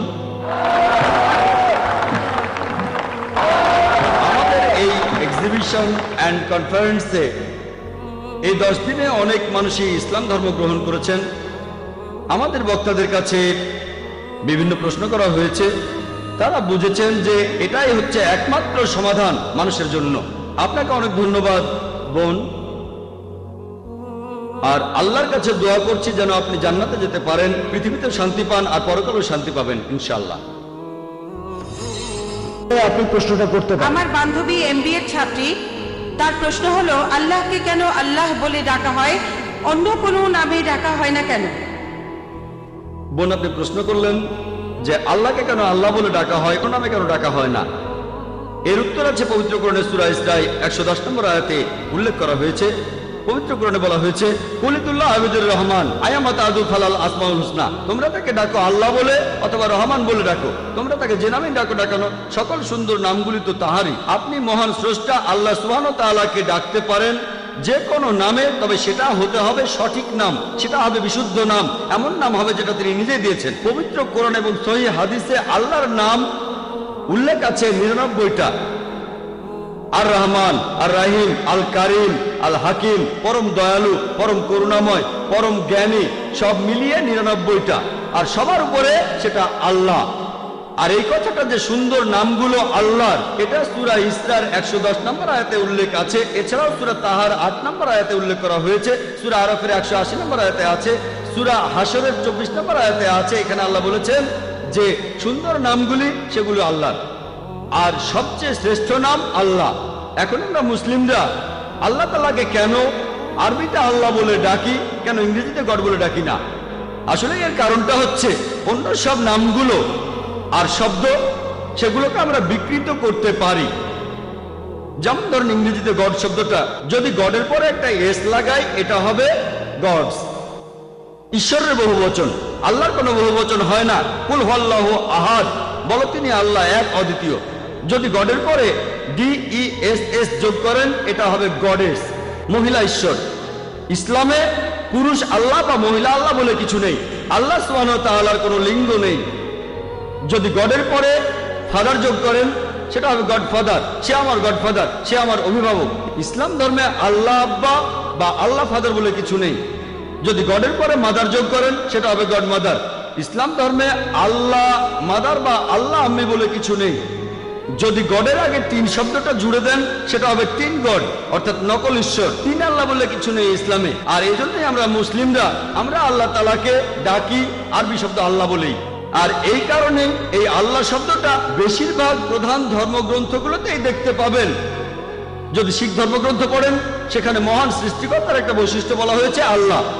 যদি খ্রিস্টানদের বাইবেল পড়েন, গসপেল অফ মার্ক 15 অধ্যায় 34 অনুচ্ছেদে আছে, গসপেল অফ ম্যাথিউ 27 অধ্যায়ের 46 অনুচ্ছেদে আছে, বলা আছে যে যীশু খ্রিস্টকে যখন ক্রুশবিদ্ধ করা হলো তিনি বলেছিলেন আল্লাহ আল্লাহ লামা সাবাক্তানি, ঈশ্বর ঈশ্বর কেন তুমি আমাকে ত্যাগ করলে। এই আল্লাহ আল্লাহ লামা সাবাক্তানি শুনে কি মনে হয় ঈশ্বর ঈশ্বর কেন তুমি আমাকে ত্যাগ করলে? না। তবে এটার যদি আরবি করেন এটা হবে আল্লাহ আল্লাহ লামা তারাক্তানি, একই রকম। এই হিব্রু আর আরবি ভাষা দুটো একই রকম। আর আপনারা ধর্মীয় ডিকশনারিতে দেখবেন সেখানে বলা হয়েছে আল্লাহ বা আল্লাহ একই কথা, আল্লাহ ALAH একই। তাহলে আল্লাহ শব্দটা বাইবেলেও আছে, হিন্দু ধর্মগ্রন্থেও আছে, বেদে উল্লেখ করা আছে। একটা আলাদা উপনিষদ আছে যার নাম আল্লাহ উপনিষদ। তাহলে এই আল্লাহ শব্দটা, এই শব্দটা উল্লেখ করা হয়েছে বিভিন্ন প্রধান ধর্মগ্রন্থে। এটাই হলো স্রষ্টার সবচেয়ে সঠিক ও শুদ্ধ নাম। আশা করি উত্তরটা পেয়েছেন। হ্যাঁ ভাই। স্যার, আমার নাম গিল রয়, বোম্বেতে থাকি, আমি ব্যবসা করি। আমাকে সুযোগ দেওয়ার জন্য ধন্যবাদ। প্রশ্ন করার জন্য অনুষ্ঠানটা বেশ উপভোগ করেছি, এই প্রথম এসেছি। আমার প্রশ্নটা ধর্মান্তরিত হওয়া প্রসঙ্গে, ইসলামে আসা অথবা বের হয়ে যাওয়া। এখন অনেক মুসলিম দেশেই ইসলাম থেকে কেউ অন্য ধর্ম গ্রহণ করতে পারে না। কিছু দেশে জবরদস্তি করা হয় বা মৃত্যুদণ্ড দেয়া হয়। তবে ভুল হলে শুধরে দেবেন, আমি ঠিক জানি না। তবে যে দেশে অমুসলিমের সংখ্যা বেশি সেখানে অন্য ধর্ম থেকে ইসলামে আসতে বাধা দেয়া হয় না। এখন ইসলাম ধর্মে সঠিক নিয়মটা কি? কারণ আপনার লেকচারেই বললেন ইসলাম ধর্মে কোনো জবরদস্তি নেই, আর পৃথিবীর লক্ষ লক্ষ মানুষ ইসলাম ধর্ম গ্রহণ করছে। তাহলে ধর্মান্তরিত হতে বাধা দেয়া হচ্ছে কেন? তারা কি ঠিক করছে? এখানে অনুমতি দিলে অসুবিধা কোথায়? কেউ যদি স্বেচ্ছায় ইসলাম ধর্ম ত্যাগ করতে চায় তাকে বাধা দেওয়া হবে কেন? আপনি আমেরিকাকে দেখেন, সেখানে বেশিরভাগ মানুষ খ্রিস্টান, তাদের বেশিরভাগই খ্রিস্টান ধর্মের অনুসারী। যদি তারা ধর্ম পরিবর্তনে বাধা দেয়, যদি ইসলাম ধর্ম গ্রহণে বাধা দেয়, সেরকম হলে আপনি কি বলবেন? ভাই, আপনি খুব সুন্দর প্রশ্ন করেছেন, খুবই ইম্পর্টেন্ট প্রশ্ন। প্রশ্নটা দুটো অংশ। প্রথম অংশে আপনি বলেছেন যে কিছু মুসলিম সংখ্যাগরিষ্ঠ দেশে কেন ধর্ম পরিবর্তন বা প্রচার করতে দেয়া হয় না, সেখানে অন্য ধর্ম প্রচার করতে পারবেন না, ধর্মান্তর নিষিদ্ধ। সেখানে কোনো মুসলিম তার ধর্ম পরিবর্তন করতে পারে না, মূল প্রশ্ন। এটাই প্রথম অংশ। দ্বিতীয় অংশে ধর্মান্তর হলে মৃত্যুদণ্ড কেন? আমেরিকাতে যদি এখন ধর্মপ্রচার নিষিদ্ধ হয়, ধর্মান্তর নিষিদ্ধ হয়, তখন আমি কি বলবো? খুব সুন্দর প্রশ্ন ভাই। আপনি যদি কোনো ধর্মপ্রচারের কথা বলেন, এমন কিছু দেশ আছে যেমন ধরেন সৌদি আরব, সেখানে অন্য ধর্ম প্রচার নিষিদ্ধ। আমার জানা মতে একটা দেশই আছে যেখানে অন্য ধর্ম প্রচার নিষিদ্ধ, সেটা সৌদি আরব। এর কারণ হলো যে ধরেন ভাই, আপনি একটা স্কুল শুরু করেছেন, স্কুল চালু করতে গিয়ে আপনি ইন্টারভিউ নিচ্ছেন একজন অঙ্কের টিচারের। যখন আপনি অঙ্কের টিচারদের ইন্টারভিউ নিচ্ছেন, আপনি প্রশ্ন করলেন 2 + 2 = কত? একজন অঙ্কের টিচার বলল 2 + 2 = 3। পরের জন এসে বলল 2 + 2 = 4। আর পরের জন এসে বলল 2 + 2 = 5। অনেক মানুষই বলে এখানে সমস্যাটা কোথায়? আপনি আপনার ধর্ম প্রচার করেন, যারা গ্রহণ করতে চায় তারা গ্রহণ করবে। আমি আপনাকে বলি যে আপনার স্কুলে অঙ্কের টিচার কেমন রাখবেন? যে বলে 2 + 2 = 3, নাকি তাকে রাখবেন যে বলে 2 + 2 = 5? আমি বলবো না, আমিও অঙ্ক জানি, আমি এ ব্যাপারে একেবারে নিশ্চিত। অঙ্কে 2 + 2 = 4, আর কিছুই না। তাহলে ধর্মের কথা অনুযায়ী সৌদি আরব তারা একেবারে নিশ্চিত আর মেনে নিয়েছে কোরআনের এই আয়াতটা। সূরা ইমরানের 19 নম্বর আয়াতে উল্লেখ করা হয়েছে, ইন্নাদ-দীনা ইনদাল্লাহিল ইসলাম, আল্লাহ তাআলার কাছে একমাত্র গ্রহণযোগ্য দিন হলো আল্লাহর কাছে নিজেকে সমর্পণ করে শান্তি অর্জন করা। তারা সৌদি আরবে ভুল কোনো কিছুই প্রচার করতে দেবে না। তবে বিজ্ঞান প্রযুক্তির ক্ষেত্রে তারা আমেরিকানদের স্বাগত জানিয়েছে, আপনারা চলে আসেন, স্বাগত জানিয়েছে ইংল্যান্ডের মানুষদের, স্বাগত জানিয়েছে ইন্ডিয়ার মানুষদের, সমস্যা নেই। বিজ্ঞান ও প্রযুক্তিতে তারা উপরে আছে, তাই বিজ্ঞান ও প্রযুক্তির ক্ষেত্রে তারা বিশেষজ্ঞ আনছে আমেরিকা থেকে, ইংল্যান্ড থেকে, সিঙ্গাপুর থেকে, ফিলিপাইন থেকে, ইন্ডিয়া থেকে, বিভিন্ন দেশ থেকে। কিন্তু যদি ধর্মের কথা বলা হয় তারা একেবারে নিশ্চিত, তারা পুরোপুরি শিওর যেটাই সত্যি। একইভাবে আপনিও নিশ্চিত যে 2 + 2 = 4, আপনি অঙ্কে ভুল শেখাতে দেবেন না। একইভাবে সৌদি আরবে এমন, আমি বিভিন্ন ধর্মের উপর একজন ছাত্র, পবিত্র কোরআন বাদে এই পৃথিবীতে আর একটা ধর্মগ্রন্থ পাবেন না যেটা বলছে যে এটাই হলো সত্যিকারের ধর্ম। আপনি হিন্দু ধর্মগ্রন্থগুলো পড়ে দেখেন, আপনি খ্রিস্টানদের পবিত্র বাইবেল পড়ে দেখেন, বাইবেলের কথা বলা হয়নি যে খ্রিস্টান ধর্ম সঠিক। খ্রিস্টানদের বাইবেলে খ্রিস্টান শব্দটাই কোথাও নেই, এটা কি জানেন? পবিত্র বাইবেলে খ্রিস্টান বলে কোনো শব্দ পাবেন না। এরপর হিন্দু শব্দটা আপনি বেদে পাবেন না, এটা কি জানেন? বেদের কোথাও এই কথা বলা হয়নি যে এটাই হলো একমাত্র সঠিক ধর্ম। বাইবেলের কোথাও এই কথা বলা হয়নি যে এটাই হলো একমাত্র সঠিক ধর্ম। কোরআন হলো এই পৃথিবীর বুকে একমাত্র ধর্মগ্রন্থ যেখানে মহান স্রষ্টা আল্লাহ তাআলা বলেছেন, ইন্নাদ-দীনা ইনদাল্লাহিল ইসলাম, আল্লাহ তাআলার কাছে একমাত্র গ্রহণযোগ্য দিন হলো ইসলাম। তাহলে যদি ধর্ম প্রচারের কথা বলি, অন্য কোনো ধর্ম প্রচারের কথা বলি, এটুকু বলতে পারি যে এ ব্যাপারে তারা নিশ্চিত, তারা সেখানে অন্য কাউকে অন্য কোনো ধর্ম প্রচার করতে দেবে না। এই ইন্ডিয়া একটা ধর্মনিরপেক্ষ দেশ, এটা কোনো হিন্দু রাষ্ট্র না। এদেশের সংবিধান সেটাই বলছে, এখানে গণতান্ত্রিক শাসন ব্যবস্থা চালু আছে। আমি একজন ইন্ডিয়ান, ভৌগোলিকভাবে আমি হিন্দু কারণ আমি ইন্ডিয়ান, তবে ইসলাম ধর্ম পালন করি, ইসলাম ধর্ম আমি মানি। এটা আমার জন্মগত অধিকার যে আমার ধর্ম প্রচার, প্রসার এবং পালন করতে পারবো। ইন্ডিয়ার সংবিধান সেটাই বলছে। আগে তাহলে সংবিধানটা বদলাতে হবে। আমরা সবাই জানি যে আমেরিকা একটা গণতান্ত্রিক দেশ, তাদের সংবিধানে এটা আছে যে বাক স্বাধীনতা থাকবে। আপনি আমার কাছে জানতে চেয়েছেন, তখন যেমন বললেন যে আমেরিকা যদি অন্য ধর্মের প্রচার নিষিদ্ধ করে, যদি বাধা দেয় তাহলে আমার কেমন লাগবে। এটা তো তাদের খ্রিস্টান ধর্মগ্রন্থে নাই। আমি বলবো তারা খ্রিস্টান ধর্ম মানছে না, তারা তো বাইবেল মেনে চলছে না। আপনি বলবেন এটা একটা হিন্দু রাষ্ট্র, আসলে কিন্তু তা নয়, এটা ধর্মনিরপেক্ষ দেশ। হিন্দু রাষ্ট্র কোথাও বলা হয়নি। আপনি তো খ্রিস্টান, আপনি আমাকে বাইবেল থেকে মাত্র একটা কথা দেখান যেটা বলছে যে খ্রিস্টান ধর্মই একমাত্র সঠিক ধর্ম। হ্যাঁ বলেন। স্যার, তখন বাইবেলের এরকম ব্যাখ্যা করা হয়েছিল ওল্ড আর নিউ টেস্টামেন্টের। তখনকার দিনের খ্রিস্টান বিশেষজ্ঞরা বাইবেলের ব্যাখ্যা করেছিল যে বাইবেল বলছে কেউ যদি খ্রিস্টান ধর্ম ত্যাগ করতে চায় তাকে তখন মৃত্যুদণ্ড দেয়া হবে। অনেক আগে স্পেনে খ্রিস্টানরা এমনটা করেছিল, সেটা প্রায় 500 বছর আগে। তবে এখন মানুষ অনেক উন্নত হয়েছে। আমি এমন কোনো খ্রিস্টান সংখ্যাগুরু দেশের কথা জানি না যারা এটাতে বাধা দেয়। আমি ধর্ম প্রচারের কথা বলছি না, প্রচার করার কথা বলছি না, ব্যক্তিগত স্বাধীনতার কথা বলছি। ধরেন একজন মুসলিম কোন একটা মুসলিম দেশে যদি ধর্মত্যাগ করতে চায়। ভাই এটা তো আপনার প্রশ্নের দ্বিতীয় অংশ, এজন্যই বলছি আগে উত্তরটা শেষ করতে দেন। আপনি কি করছেন? আমি তো শুরুতেই বলেছি, আমি প্রথমেই তো আপনার প্রশ্নটা বলে নিয়েছিলাম। প্রশ্নটার দুটো অংশ আছে, প্রথম অংশের উত্তর দিয়েছি আর আপনি শুরু করলেন। যখন আপনি হাত উপরে তুললেন তখন আমি কি বুঝি? আপনি আমার উত্তরটা তো মনোযোগ দিচ্ছেন না। ঠিক, আমরা আপনাকে প্রশ্ন করার সুযোগ দিয়েছি, আমাকে উত্তর দেবার সুযোগটা দেন। ঠিক আছে, আমি তো বলেছিলাম আপনার প্রশ্নের দুটো অংশ আছে, আর আমার উত্তর শেষ করার আগে আমি যদি কথা বলে যাই অন্য সবাই বুঝবে, আপনি বুঝবেন না। আমি তো চাই আপনিও সেটা বোঝেন। আমি তো চাই আপনি যেন শান্তি ধর্ম গ্রহণ করেন। ঠিক আছে ভাই, এবারে প্রশ্নের দ্বিতীয় অংশে আসি। যদি কেউ অন্য ধর্মে যেতে চায়, যদি কেউ ইসলাম ধর্ম ত্যাগ করতে চায়, পবিত্র কোরআনে স্পষ্ট করে সূরা বাকারা 256 নম্বর আয়াতে বলা হয়েছে, লা ইকরাহা ফিদ্দিন, দিন সম্পর্কে কোনো জবরদস্তি নেই। সত্য স্পষ্ট হচ্ছে মিথ্যা থেকে। তাহলে কোনো মানুষ যদি ইসলাম থেকে অন্য কোনো ধর্মে যেতে চায়, ভালো, কিয়ামতের দিন সে ক্ষতিগ্রস্তদের দলে থাকবে। আর মৃত্যুদণ্ডের কথা যদি বলেন, যদি সেই লোক ধর্মান্তরের পরে যদি তার নতুন ধর্ম প্রচার করতে থাকে আর ইসলামের বিরুদ্ধে কথা বলে, তাহলে তাকে মৃত্যুদণ্ড দেওয়া হবে। আর এই একই রকম আইন, প্রায় একই রকম আইন সব দেশেই দেখবেন, ইন্ডিয়াতেও দেখবেন। এখানে দেশের বিরুদ্ধে কথা বলতে পারবেন না। ইন্ডিয়াতে ধরেন কোনো একজন লোক সে দেশের গোপন তথ্য বিক্রি করলো কোনো শত্রুর কাছে, ঠিক আছে, তার তথ্যগুলো সত্যিও হতে পারে, হয়তো কোনো ব্লুপ্রিন্ট। কিছু দেশ মৃত্যুদণ্ড দেবে, অন্যরা দেবে যাবজ্জীবন কারাদণ্ড, যদিও সে সত্যি কথা বলেছে।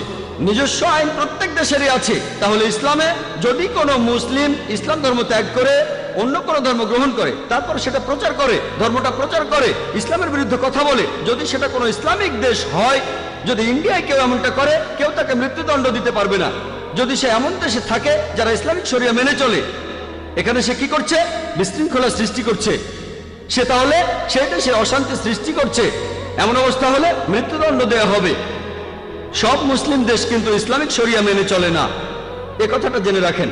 হাতে কোনো কয়েকটা দেশ কেউ এই আইনগুলো মানে, কেউ ওই আইনগুলো মানে। আমি এমন দেশের কথা জানি না যারা 100% ইসলামিক শরিয়া প্রয়োগ করে, আমি জানি না, এমন দেশের কথা জানি না। তাহলে আপনার এই কথা বুঝতে হবে যে মুসলিম দেশে ইসলামিক শরিয়া প্রচলিত আছে, আর তেমন দেশে যদি এরকম কোনো ঘটনা ঘটে, যেমন ইন্ডিয়ায় কেউ যদি দেশের গোপন তথ্য বেচে দেয়, তাকে কারাদণ্ড দেওয়া হবে। কত বছরের আমি জানি না, মৃত্যুদণ্ডও হতে পারে। আমেরিকার ক্ষেত্রে একই ঘটনা। সেই একইভাবে এই মুসলিম দেশের আইন হলো এটা, সে দেশে ইসলামিক আইনে শাসন কাজ চালানো হয়। তাহলে আশা করি উত্তরটা পেয়েছেন। পরের প্রশ্ন। গুড ইভিনিং স্যার, আমার নাম সুভাষ কামরে, আমি কেমিস্ট্রি ডিপার্টমেন্টের লেকচারার, থানা কলেজের। আপনার লেকচারের শুরুতে আপনি বললেন যে কোরআন মানুষ জাতির জন্য শান্তির কথা বলে। আর আমার প্রশ্নটা হলো, ইসলাম যদি শান্তির কথা বলে, তাহলে পৃথিবীর বিভিন্ন দেশের তরুণ সব মুসলিমরা তারা কেন সন্ত্রাসবাদের দিকে ঝুঁকে পড়েছে? এসব করেছে জিহাদের নামে। এই জিহাদ বিষয়টা আসলে কি? ধন্যবাদ স্যার। ভাই একটা সুন্দর প্রশ্ন করেছেন যে ইসলাম আর কোরআন যদি শান্তির কথা বলে মানুষের জন্য, তাহলে বিভিন্ন দেশে কেন তরুণ মুসলিমরা আর বিভিন্ন বয়সের মুসলিমরা তারা যুদ্ধ করছে আর জিহাদের কথা বলছে? এই জিহাদ কথার অর্থ কি?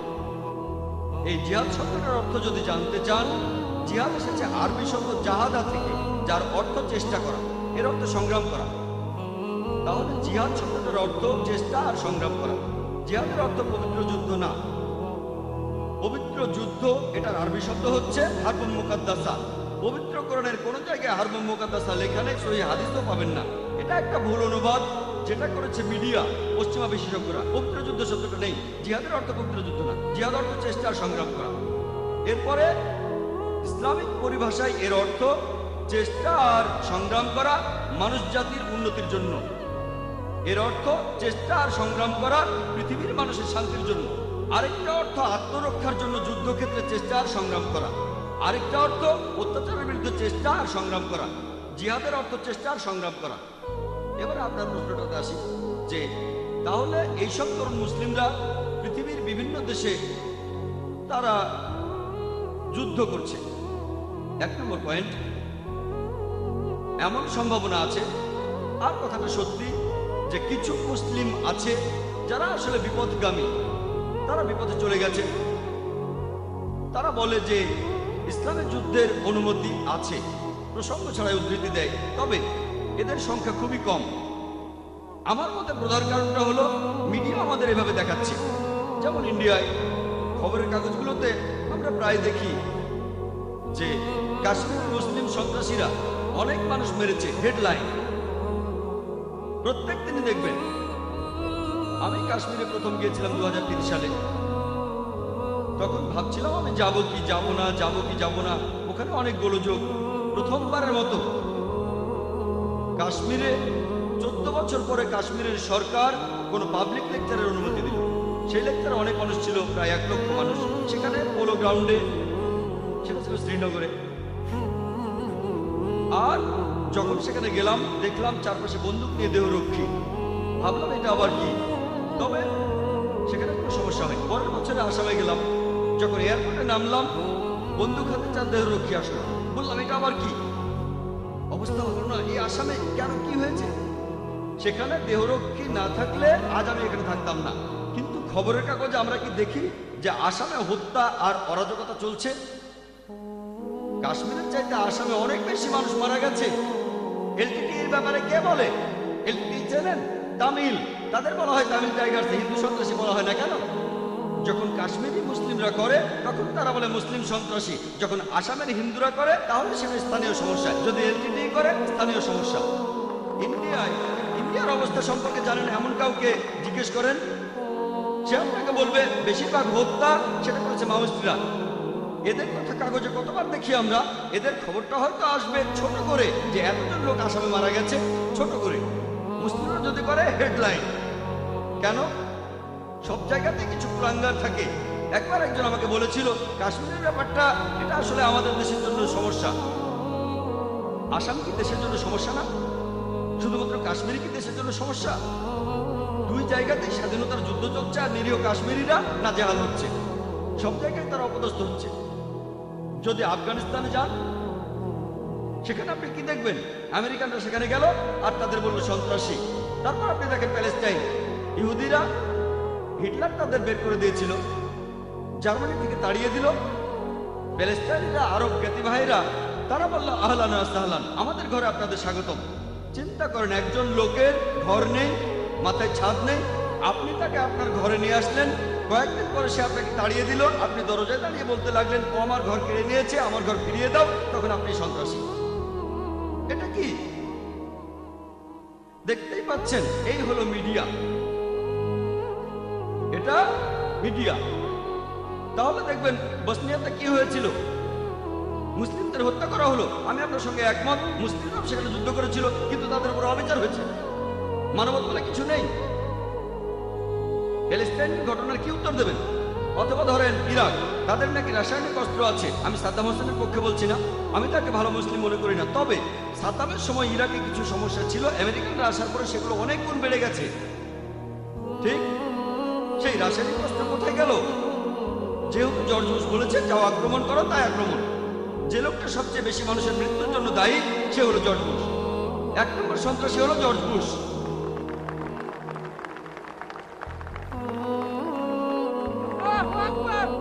তাহলে আসল ব্যাপারটা হচ্ছে এটা মিডিয়ার খেলা। মুসলিমদের অপদস্থ করা হচ্ছে, অত্যাচার করা হচ্ছে, তাদেরকে বলছেন সন্ত্রাসী।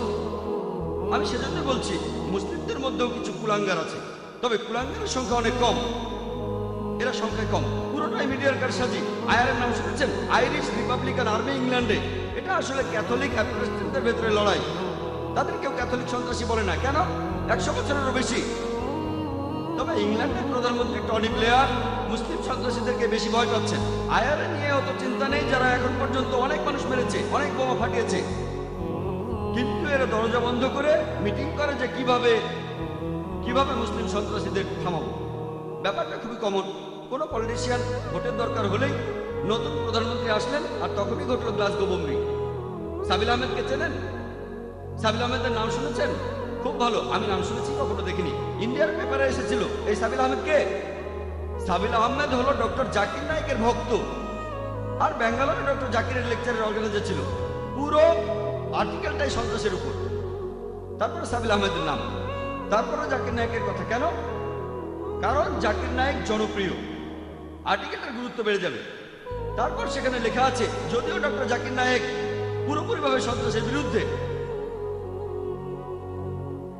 এই আর্টিকেলে আমার নামটা জুড়ে দিল। আপনারা কি লাল মসজিদের ঘটনা জানেন? পাকিস্তানে সেখানে জাকির নায়েকের সিডি পাওয়া গেছে। তাহলে তো খুশি হবেন। যখন ইন্ডিয়ান প্রেস বলছে ডক্টর জাকির নায়েক সন্ত্রাসের বিরুদ্ধে, তাহলে তো খুশি হবেন যে সাবিল আহমেদের কাছে আমার সিডি আছে, লাল মসজিদে আমার সিডি আছে। আমি যদি সন্ত্রাসের বিরুদ্ধে থাকি তাহলে এটাও ভাবেন যে হাজার হাজার মুসলিম সন্ত্রাসী কাজ করছে, তারা যেহেতু আমার ভক্ত, তারা এগুলো বাদ দেবে। কেউ অসুস্থ হলে তো ডাক্তারের কাছে যাবে, ঠিক? এটা বলতে পারবেন না শুধু অসুস্থতাই হাসপাতালে যায়, অসুস্থ হলে তো হাসপাতালে যাবেই। যদি ধরে নেন এরা সবাই সন্ত্রাসী, আমার লেকচার শোনে, ইন্ডিয়ার সরকার তো খুশি হবে। ডক্টর জাকির নায়েক সন্ত্রাসীর বিরুদ্ধে কথা বলে, তাদের খুশি হওয়া উচিত। যে এই লোকগুলো আমার কথা শুনছে। আমি হয়তো সবাইকে বোঝাতে পারবো না, তবে কিছু লোককে তো বোঝাতে পারছি। কিন্তু সেই আর্টিকেলে আমার নামটা লিখে গুরুত্ব পাওয়ার জন্য। আসলে ব্যাপারটা কি, যদি ইসলামের বিরুদ্ধে লেখেন আপনার আর্টিকেলটা, তাহলে চোখে পড়ার সম্ভাবনা বেশি। এটা খুবই কমন। খুশবন্ত সিং এর একই অবস্থা। খুশবন্ত সিংকে চেনেন? এখন তার বয়স 94। তিনি আমার বিরুদ্ধে বিভিন্ন আর্টিকেল লিখেছেন। কয়েক সপ্তাহ আগে এই নভেম্বরে আমার বিরুদ্ধে লিখেছিলেন। তিনি বলেছেন, প্রথম আর্টিকেলে তিনি লিখেছেন যে আমি ডক্টর জাকির নায়েকের প্রোগ্রাম প্রতিদিন মনোযোগ দিয়ে দেখি। তিনি আমার প্রশংসা করলেন, আমার স্মরণশক্তির কথা বললেন, তারপরে তার নিজের স্টাইলে সমালোচনা করলেন। এরপর আর্টিকেলটা লিখলেন যে দিল্লিতে একটা বই মেলা হয়েছিল, সবচেয়ে বেশি বিক্রি হয়েছে ডক্টর জাকির নায়েকের বই, যেখানে অমুসলিমদের করা 20টা কমন প্রশ্নের উত্তর দেয়া আছে। ও এই লোকের স্মরণশক্তি অসাধারণ, ইত্যাদি ইত্যাদি। তবে আমি তার 4টা প্রশ্নের উত্তর দেব। তারপরে বললেন শূকরের মাংস, অ্যালকোহল, বহুবিবাহ আর পর্দা নিয়ে হিজাব। সেই আর্টিকেলটা পড়ে দেখেন। এখানে বিস্তারিত বলার মতো সময় নেই। শূকরের ব্যাপারে বলেছি এটা নির্লজ্জ প্রাণী, 70টার বেশি রোগ ছড়ায়, আর শূকর হলো যথেচ্ছ যৌনাচারের একটা প্রতীক। আমি বলেছিলাম শূকরের মাংস খেলে আপনার ব্যবহার শূকরের মতো হবে। এই শূকরের মাংস হচ্ছে যথেচ্ছ যৌনাচারের একটা প্রতীক। তিনি বললেন আমি এটা জানতাম না। তারপর বললেন যে পশ্চিমা দেশগুলোতে সবাই শূকরের মাংস খায়, সেখানে তো কাউকে অসুস্থ হতে দেখি না। দেখেন, ডাক্তাররা আমাদের বলে পতিতালয়ে গেলে এইডস হতে পারে, তবে পতিতালয়ে যারা যায় তাদের সবার এইডস হয় না। পার্সেন্টেজটা খুবই কম, খুব কম মানুষেরই সেটা হয়।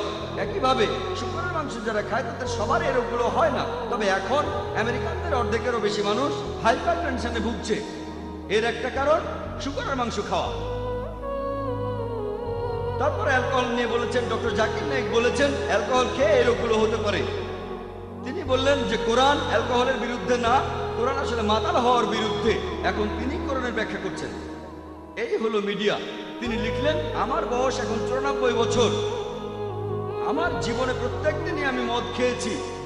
আমি কখনোই মাতাল হইনি, কখনো অসুস্থও হইনি, আর আমি কখনোই কোনো মানুষকে আহত করিনি। এখন ওনার এই কথাগুলো, 94 বছর বয়স, জীবনে কখনো মাতাল হননি। আমি এমন অনেকের কথা জানি যারা আমাকে বলেছে যে মদ খেয়ে অনেকবারই আমরা মাতাল হয়েছি, জীবনে কখনো অসুস্থ হননি। হয়তো ভুলে গেছেন 94 বছর বয়স, কখনো কাউকে আহত করেননি, আহত করেছেন আমাকে। তাহলে বুঝতে পারছেন, আপনি যদি ইসলামের বিরুদ্ধে আর্টিকেল লেখেন, বিখ্যাত কারো বিরুদ্ধে লেখেন, আর্টিকেলটা গুরুত্ব পাবে, লোকজন খবরটা পড়বে। একইভাবে এটাও দেখেন, পৃথিবী জুড়ে মুসলিমদের ইমেজ হলো তারা সন্ত্রাসী। কেউ কেউ হয়তো স্বাধীনতা যুদ্ধ করছে। চিন্তা করেন, যদি আপনাকে বলি ব্রিটিশ সরকার বলেছে ভগৎ সিং সন্ত্রাসী, ভগৎ সিং কি সন্ত্রাসী? সন্ত্রাসী নাকি সন্ত্রাসী না? Yes sir. ভগৎ সিং কি সন্ত্রাসী ছিলেন? কাজটা সন্ত্রাসীর মতো ছিল। কিন্তু আপনার মতে কি সন্ত্রাসী? না। আমার মতেও তিনি সন্ত্রাসী ছিলেন না। যেহেতু ব্রিটিশ সরকার বলেছে ভগৎ সিং একজন সন্ত্রাসী, তার মানে এই না যে সে কথাটা আমাদের মেনে নিতে হবে। আমাদেরকে বুঝতে হবে যে এটা আসলে মিডিয়ার একটা কারসাজি। সেজন্য আজকের লেকচারের টপিকটা সেরকম ছিল, যেন শান্তিতে থাকতে পারি। আশা করি ধন্যবাদ স্যার।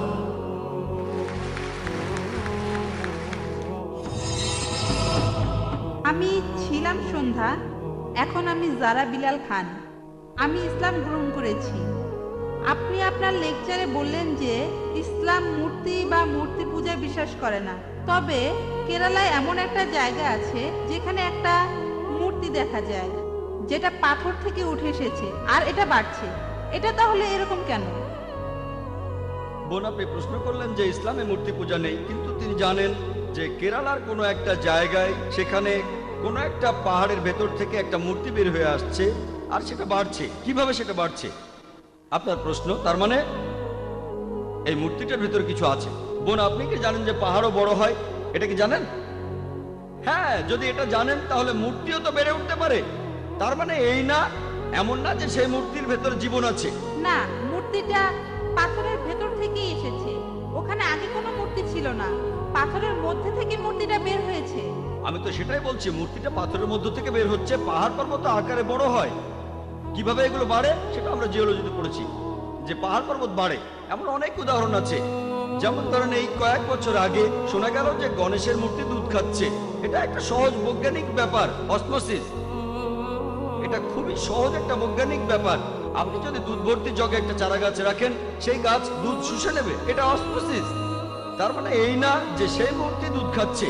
তখন অনেক টিভি চ্যানেলে এটা দেখানো হয়েছিল। এখানে আপনাকে বুঝতে হবে যে এগুলো হলো সব জড় বস্তু। বেদে পরিষ্কার করে বলা আছে, যজুর্বেদে আছে 32 অধ্যায় 3 অনুচ্ছেদে, নাতাস্তি প্রতিমা আস্তি, মহান স্রষ্টার কোনো প্রতিমা নেই, তার কোনো ছবি নেই, তার কোনো মূর্তি নেই, তার কোনো ভাস্কর্য নেই, কোনো ফটোগ্রাফ নেই।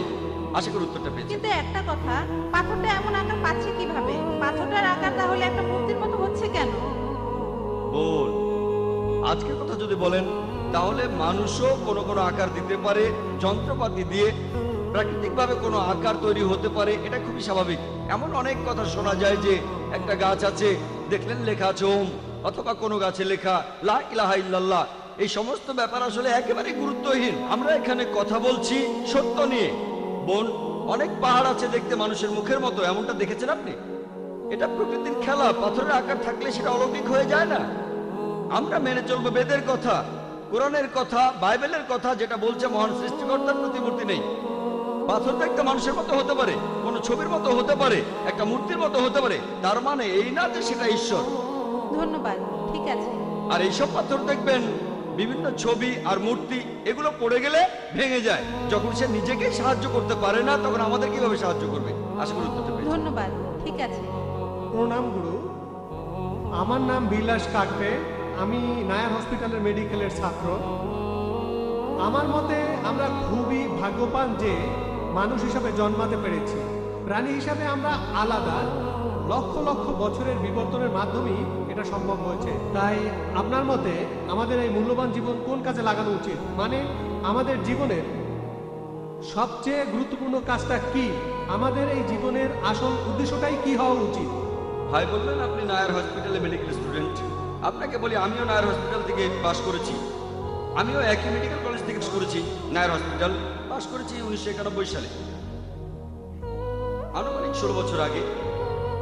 ভাই প্রশ্ন করলেন যে আমরা এই মানুষের জীবন পেয়েছি, এখন এই জীবনটাকে কিভাবে কাজে লাগাবো? আল্লাহ পবিত্র কোরআনে বলেছেন, সূরা জারিয়াতের 56 নম্বর আয়াতে উল্লেখ করা হয়েছে, ওমা খালাকতুল জিন্না ওয়াল ইনসা ইল্লা লিয়াবুদুন। আমি সৃষ্টি করেছি জিন এবং মানুষকে শুধু আমার ইবাদতের জন্য। ইবাদত মানে তাকে মেনে চলা। তাই পৃথিবীতে আমাদের জন্য শ্রেষ্ঠ কর্তব্য আল্লাহ তাআলার নির্দেশগুলো মেনে চলা, যাতে শান্তিতে থাকতে পারি ইহকালে এবং পরকালে। মানুষ জাতির যিনি স্রষ্টা, তিনি প্রশ্নটা সঠিক উত্তর দিতে পারবেন। পবিত্র কোরআনে সূরা মুলকের 2 নম্বর আয়াতে উল্লেখ করা হয়েছে, আল্লাহ জি খালাকাল মাউতা ওয়াল হায়াতা। আল্লাহ তাআলাই সৃষ্টি করেছেন মৃত্যু এবং জীবন পরীক্ষা করার জন্য তোমাদের মধ্যে কর্মে কে উত্তম। পৃথিবীতে আমাদের এই জীবন, এটা পরকালের জন্য পরীক্ষা। আমরা সবাই পরীক্ষা দিচ্ছি। আর আপনি যদি আল্লাহ তাআলার আদেশগুলো মানেন আর তার কথা মতো যদি জীবনযাপন করেন আর শান্তি বজায় রাখেন, আল্লাহর কাছে নিজের ইচ্ছাকে সমর্পণ করে, তাহলে আপনি ইহকালেও সফল হবেন, পরকালেও সফল হবেন। আশা করি উত্তরটা পেয়েছেন। হ্যাঁ, কিন্তু আমরা যারা তরুণ, আমাদের কোন কাজটা করা উচিত? আচ্ছা, আপনারা কি করবেন? আপনারা এই কোরআন পড়বেন, পবিত্র কোরআন পড়েন, কোরআনের কথাগুলো নিজের জীবনে প্রয়োগ করেন। যদি আপনারা বেদ পড়েন, দেখবেন বেদাও বলছে এক ঈশ্বরের কথা, মূর্তি পূজা চলবে না। পবিত্র বেদ বলছে ভবিষ্যতে একজন ঋষি আসবেন, ভবিষ্যতে কল্কি অবতার আসবেন, সবাইকে ভালো জিনিস দেখাবেন। এই কল্কি অবতার হলেন মুহাম্মদ সাল্লাল্লাহু আলাইহি সাল্লাম। এই কোরআন আল্লাহ তাআলার সর্বশেষ চূড়ান্ত আসমানি কিতাব, নাজিল হয়েছে শেষ ও চূড়ান্ত নবী মুহাম্মদ সাল্লাল্লাহু আলাইহি সাল্লামের উপর। এই কোরআন পড়েন, মেনে চলেন, তাহলে শান্তিতে থাকতে পারবেন ইহকালে, আর পরকালেও শান্তিতে থাকবেন। আশা করি উত্তরটা পেয়েছেন। Thank you sir. হ্যাঁ বল। আমার নাম আরতি, আমি একজন অমুসলিম। আপনার কাছে আমার প্রশ্নটা হলো, তার আগে আমি আপনাকে এই জ্ঞানগর্ভ লেকচারের জন্য ধন্যবাদ জানাচ্ছি। আমি আজকে ইসলাম ধর্ম সম্পর্কে অনেক কিছু জেনেছি। আপনার লেকচারে শুনেছি, আমি যতখানি বুঝেছি যে ইসলাম এমন একটা ধর্ম যেটা বিশ্বাস করে শান্তি, সাম্যবাদ এবং বিজ্ঞানসম্মত যুক্তিবাদী চিন্তায়। এমনটা যদি হয়ে থাকে, তাহলে ইসলাম কিভাবে আল্লাহর ধারণায় বিশ্বাস করে? অথবা ইসলাম কিভাবে বেহেশত বা দোজখে বিশ্বাস করে, যদি সেটা যুক্তিবাদী হয়। বোন, আপনি প্রশ্ন করলেন, বললেন এটা জেনে আপনার ভালো লেগেছে যে ইসলাম একটি শান্তির ধর্ম আর ইসলাম একটা বিজ্ঞানসম্মত ধর্ম, যৌক্তিক ধর্ম। তারপর বললেন যদি ইসলাম যৌক্তিক ধর্ম হয়ে থাকে তাহলে ধর্মটা কিভাবে বিশ্বাস করে ঈশ্বরে, কিভাবে বিশ্বাস করে বেহেশত আর দোজখে। বোন, ঈশ্বরের অস্তিত্ব প্রমাণ করতে পারবেন বিজ্ঞানের মাধ্যমেই। যদি কোনো নাস্তিককে প্রমাণ দেখাতে চাই, যদি কোরআনের সত্যতা প্রমাণ করতে চাই, তাহলে বিজ্ঞানের সাহায্য নেব। বর্তমানে এটাই সবচেয়ে শ্রেষ্ঠ উপায়। আগেকার দিনে এটা ছিল অলৌকিক কাজ, তারপর আসলে সাহিত্য আর কবিতার যুগ। প্রত্যেক যুগেই কোরআন হলো অলৌকিকেরও অলৌকিক, কোরআন সবসময়ের জন্য অলৌকিক। এই কারণে বলছি, আমার কথা শুনলে বুঝবেন আমি প্রমাণ করেছি। আর যে মানুষটা বিজ্ঞানের কথা বিশ্বাস করে, যদি সে নিরপেক্ষ হয় তাহলে মানতে বাধ্য হবে যে কোরআন হলো আল্লাহর বাণী। যদি সে বিজ্ঞানে বিশ্বাস না করে, যদি নিরপেক্ষ না হয়, যদি বুঝতে না চায়, তাহলে সম্ভাবনা বেশি যে সে পবিত্র কোরআন বিশ্বাস করবে না। সেজন্য আমি বলেছি যে আজকে বিজ্ঞান ঈশ্বরকে বাতিল করছে না, ঈশ্বরের কিছু ধারণাকে বাতিল করছে। আপনি যদি বিজ্ঞানের কথা বলেন, ঈশ্বরের কথা যদি বলেন, বেশিরভাগ বিজ্ঞানী ঈশ্বরের অস্তিত্বে বিশ্বাস করে। এখন আগেকার দিনে ফ্রান্সিস বেকনের কথা অনুযায়ী তিনি বলেছেন যে বিজ্ঞান সম্পর্কে অল্প জ্ঞান থাকলে আপনি হবেন নাস্তিক, তবে বিজ্ঞান সম্পর্কে অনেক জানলে আপনি ঈশ্বরে বিশ্বাস করবেন। এরপরে বেহেশত আর দোজখ নিয়ে আপনার প্রশ্নের উত্তর দেই। আপনি কোরআন পড়লে দেখবেন কোরআনে বিজ্ঞান সম্পর্কে যা কিছু বলা হয়েছে, আনুমানিকভাবে বলতে পারেন যে বিজ্ঞান সম্পর্কে এসব কথার 80% একেবারে 100% সঠিক হয়েছে। বিশ্বজগৎ কিভাবে সৃষ্টি হলো, পৃথিবীর আকার কেমন, চাঁদের আলোর কথা, তারপর সূর্য তার নিজের চারপাশে ঘুরে, পানিচক্র, ভূগোল, বোটানি ইত্যাদি। বিজ্ঞান সম্পর্কে কোরআনের এসব কথার 80% একেবারে 100% সঠিক প্রমাণিত হয়েছে। কোরআনের বাকি 20% সেটা এখনো প্রমাণিত হয়নি, সঠিকও না ভুলও না। আমার যুক্তি বলে যখন 80% একেবারে পুরোপুরি সঠিক আর বাকি 20% সঠিকও না ভুলও না, এই 20%-এর 0.1%ও ভুল বলে প্রমাণিত হয়নি। আমার যুক্তি বলে যে ইনশাআল্লাহ আল্লাহর ইচ্ছায় বাকি 20% সঠিক হবে। তাহলে বেহেশত আর দোজখ, ফেরেশতা, জিন, বিজ্ঞান এখনো অতটা উন্নত হয়নি। বিজ্ঞান হয়তো এতটুকু উন্নত হয়েছে যে কোরআনের 80% বৈজ্ঞানিক কথাগুলো যাচাই করে দেখতে পারবে। আগামীকাল হয়তো 50 বছর পরে, 100 বছর পরে, 200 বছর পরে বিজ্ঞান তখন বেহেশত নিয়ে কথা বলবে, দোজখ নিয়ে কথা বলবে, জিন নিয়ে কথা বলবে। আমার বিচার বুদ্ধি বলে এটা কোনো অযৌক্তিক বিশ্বাস না, বিশ্বাসটা যুক্তিসঙ্গত। যখন 80% পুরোপুরি সঠিক বলে প্রমাণিত, বাকি 20%-এর 0.1%ও ভুল বলে প্রমাণিত হয়নি। কোনো বিজ্ঞানী বলতে পারবে না, বিজ্ঞান দিয়ে প্রমাণ করতে পারবে না দোজখ বলে কিছু নেই। বিজ্ঞান দিয়ে এটাও প্রমাণ করতে পারবে না যে বেহেশত বলে কিছু নেই। শুধু বলতে পারবে আমি জানি না, এটা থাকতেও পারে নাও থাকতে পারে, প্রমাণিত হয়নি। আমার যুক্তি বলে এই 20% এখনো ভুল বা সত্য প্রমাণিত হয়নি, বাকি 80% পুরোপুরি সঠিক। একজন বিজ্ঞান মানুষ হিসেবে, একজন যুক্তিবাদী মানুষ হিসেবে আমি বলবো যে ইনশাআল্লাহ আল্লাহর ইচ্ছায় বাকি 20% সঠিক হবে। সেজন্য আমি বিশ্বাস করি দোজখে, বিশ্বাস করি বেহেশতে, এছাড়াও আমি ফেরেশতা আর জিন বিশ্বাস করি। আশা করি উত্তরটা পেয়েছেন। আমার কিছু ব্যাপার পরিষ্কার করা প্রয়োজন, কিছু ব্যাপারে জানা দরকার। এই প্রশ্নটার সাথে প্রাসঙ্গিক। হ্যাঁ স্যার, আপনি এখন বললেন যে বিজ্ঞান ও আল্লাহর ধারণায় বিশ্বাস করে, ইসলামও সেটাই বিশ্বাস করে। সেখানে এসব ব্যাপার নিয়ে কি ব্যাখ্যা দেয়া হয়েছে আল্লাহ আর বেহেশত দোজখ সম্পর্কে? বোন, আপনি আমার পুরো লেকচার শুনেছেন? হ্যাঁ। আপনি কি আমার গত লেকচারটা শুনেছিলেন, is the Quran God's word? না স্যার, আজকেই প্রথম এসেছি। এখানে আমি 15 মিনিটে সেই কথাগুলো বলেছি যেটা আসলে 2 ঘন্টার লেকচার। আপনাকে অনুরোধ করব আপনি আমার ভিডিও ক্যাসেটটা জোগাড় করেন, is the Quran God's word. সেখানে প্রমাণ করেছি যে কোরআন আল্লাহর বাণী, নাস্তিকের সামনে ঈশ্বরের অস্তিত্ব সেখানে প্রমাণ করেছি। সেই কথাগুলো এখানে সংক্ষেপে বলেছি আমি। সেখানে আমি প্রমাণ করেছি যে ঈশ্বরের অস্তিত্ব আছে। যদি স্রষ্টা বলে কেউ না থাকতো তাহলে কোরআন কে লিখেছে? 1400 বছর আগে এই কোরআন কে লিখেছে? এই কোরআন, এই প্রশ্নটা আমারও, যে এই কোরআন কে লিখেছেন? কে লিখেছে? আমাদের স্রষ্টা লিখেছেন, ঈশ্বর লিখেছেন। মানুষ এটা লিখতে পারবে না। সরি, এই কথাটা ব্যাখ্যা করে বলেন। এই ব্যাখ্যাটা আমি 2 ঘন্টা ধরে দিয়েছি। আপনি ভিডিও ক্যাসেটে দেখেন। আর 95 সালে এই টপিকের উপরে বোম্বেতে লেকচার দিয়েছিলাম। আমি ভলেন্টিয়ারদের অনুরোধ করব, মহিলা ভলেন্টিয়ারদের, উনাকে ওই ক্যাসেটটাও দেবেন যেখানে বোম্বেতে 95 সালে আমি এই লেকচারটা দিয়েছিলাম। লেকচারগুলো দেখেন, ইনশাআল্লাহ এখানে বিস্তারিত পাবেন, এখানে ব্যাখ্যাগুলো পাবেন, ঈশ্বর আর ঈশ্বরের অস্তিত্বের প্রমাণ আর কোরআনের সত্যতার প্রমাণ। আশা করি পেয়েছি। এবারের প্রশ্ন মহিলাদের মধ্য থেকে। আসসালামু আলাইকুম জাকির ভাই, আমার নাম নীলম শেঠি। আমার জন্ম হিন্দু পরিবারে। আমি একদিন আজাদ ময়দানে হিন্দুইজম ও ইসলামের সাদৃশ্য নিয়ে আপনার লেকচারটা শুনেছিলাম। সেদিন থেকেই আমি ইসলাম পছন্দ করি। আজকে সবার সামনে আমি ইসলাম ধর্ম গ্রহণ করছি। লা ইলাহা ইল্লাল্লাহ মুহাম্মাদুর রাসূলুল্লাহ। আমিন। মাশাআল্লাহ বোন, আপনাকে অভিনন্দন। ইসলাম গ্রহণ করার জন্য আপনাকে অভিনন্দন বোন। তিনি বললেন যে কয়েক বছর আগে বোম্বের আজাদ ময়দানে তিনি প্রথম আমার লেকচার শুনেছিলেন। টপিক ছিল হিন্দুইজম এবং ইসলামের মধ্যে সাদৃশ্য। আর সেই দিন থেকেই তিনি ইসলাম পছন্দ করেন, আর আজকে তিনি সবার সামনে ইসলাম গ্রহণ করলেন। আপনাকে এই শান্তির ধর্মে স্বাগত জানাই। আল্লাহর কাছে দোয়া করছি তিনি যেন আপনাকে রহমত দান করেন, আর ইনশাআল্লাহ আপনি জান্নাতে যাবেন, ইহকাল এবং পরকালও শান্তি পাবেন। ধন্যবাদ। হ্যাঁ ভাই। আমার নাম কিশোর, আমি মণিপুর থেকে এসেছি, ইন্ডিয়া থেকে। আপনারা জানেন যে কাশ্মীরে আপনাদেরকে যেমন সবাই সন্ত্রাসী বলে ডাকে, তেমন মণিপুরে আমরা যারা স্থানীয়, আমরা ওখানে যে কাজগুলো করছি সেজন্য আমাদেরও সবাই সন্ত্রাসী বলে ডাকে। এই কারণে গত 15 দিন আমি এখানেই আছি। মণিপুরে খবর ছড়ানো হয়েছে যে আমি মারা গেছি। আমার মা বাবাও জানে যে আমি মারা গেছি। আসলে সেই ভয়েই আমি বম্বেতে চলে এসেছি। আর মণিপুরে এখন পর্যন্ত আমরা কেউ পিস টিভি দেখিনি। বিভিন্ন ধর্ম সম্পর্কে আমার আগ্রহ আছে, বেশ কিছুটা জানি। আমি গুরুদুয়ারাতে গেছি, চার্চে গেছি, তারপর বাইবেল পড়েছি, সব জায়গাতেই গেছি। তবে আমি এখন পর্যন্ত এটা জানি না যে মুসলিমরা কেন দাড়ি রাখে। আর ইসলাম ধর্মে কি আছে সেটা কোনো হিন্দি বইতে পাইনি, ইংরেজি বইতে পাইনি, মণিপুরেও পাইনি। তাই আমি বলবো আপনারা যদি এই বইগুলো মণিপুরে পাঠানোর ব্যবস্থা করেন তাহলে খুব ভালো হয়। আর আমি যদি এখানে হিন্দি বা ইংরেজিতে কোনো বই পাই তাহলে আমি সেটা কিনতে রাজি আছি। ভাই, আপনি প্রশ্ন করলেন যে কাশ্মীরে যেমন মুসলিমরা যুদ্ধ করছে, জিহাদ করছে, একইভাবে মণিপুরের অধিবাসীরাও যুদ্ধ করছে, লড়াই করছে। আর উনি মণিপুর থেকে চলে এসেছেন, এখানে এসেছেন মণিপুরে বিভিন্ন ঝামেলার কারণে 15 দিন এখানে আছেন।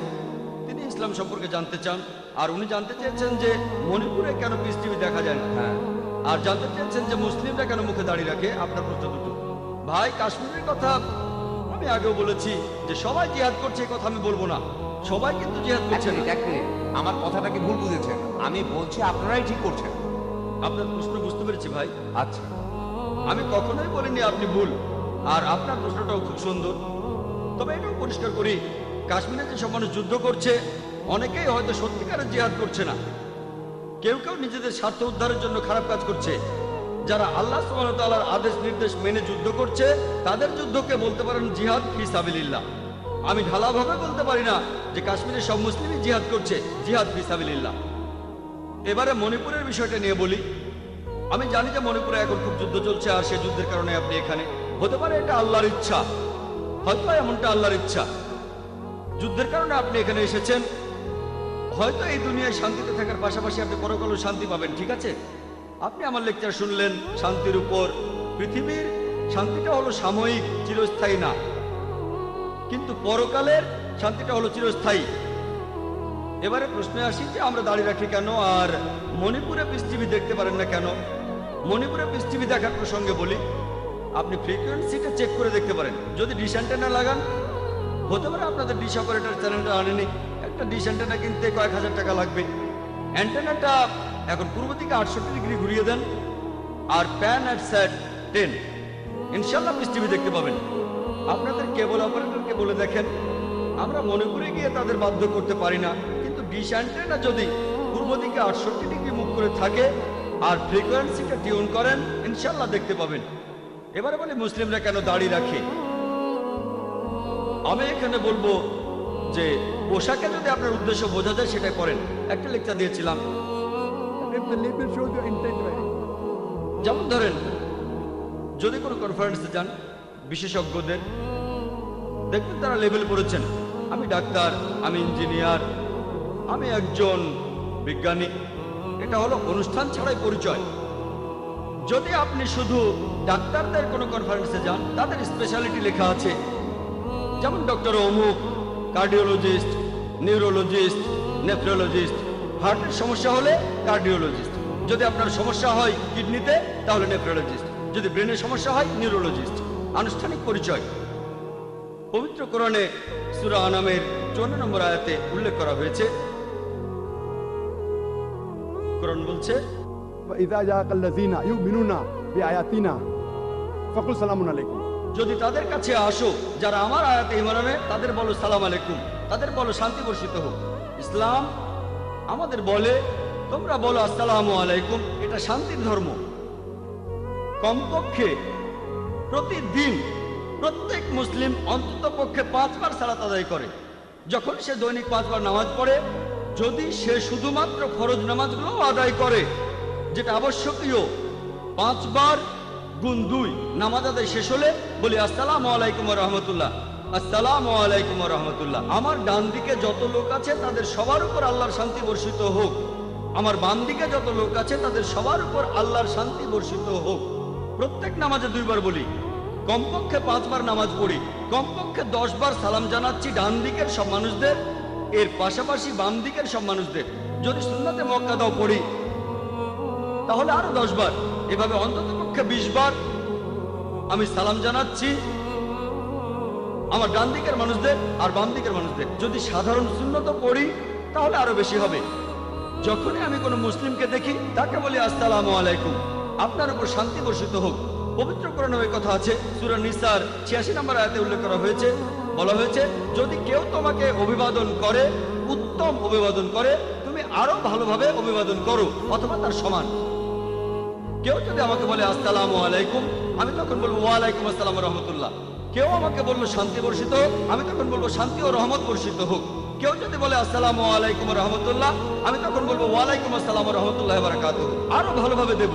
যদি কেউ বলে আসসালামু আলাইকুম ওয়া রাহমাতুল্লাহি ওয়া বারাকাতুহু, আমি অন্ততপক্ষে একইভাবে বলবো ওয়া আলাইকুম আসসালাম ওয়া রাহমাতুল্লাহি ওয়া বারাকাতুহু। কেউ আমাকে বললো আসসালামু আলাইকুম, আমি বললাম ওয়া আলাইকুম আসসালাম। কথাগুলো একই, কিন্তু বললাম হৃদয়ের গভীর থেকে, এমনটা হলো ভালো। তাহলে আল্লাহ কোরআনে বলেছেন আরো ভালোভাবে অভিবাদন করো। এখন ধরুন ভ্রমণ করছি, মুসলিমদের সাথে দেখা হবে, এটা কিভাবে বুঝবো যে কোন লোকটা মুসলিম? এজন্য আমাদের লেভেল আছে, দাড়ি। কিন্তু এখন মিডিয়াতে দেখবেন মুখে দাড়ি থাকলে আপনি সন্ত্রাসী। আচ্ছা না, কিন্তু ভাই আগে উত্তরটা শেষ করতে দেন, আমাকে উত্তরটা শেষ করতে দেন।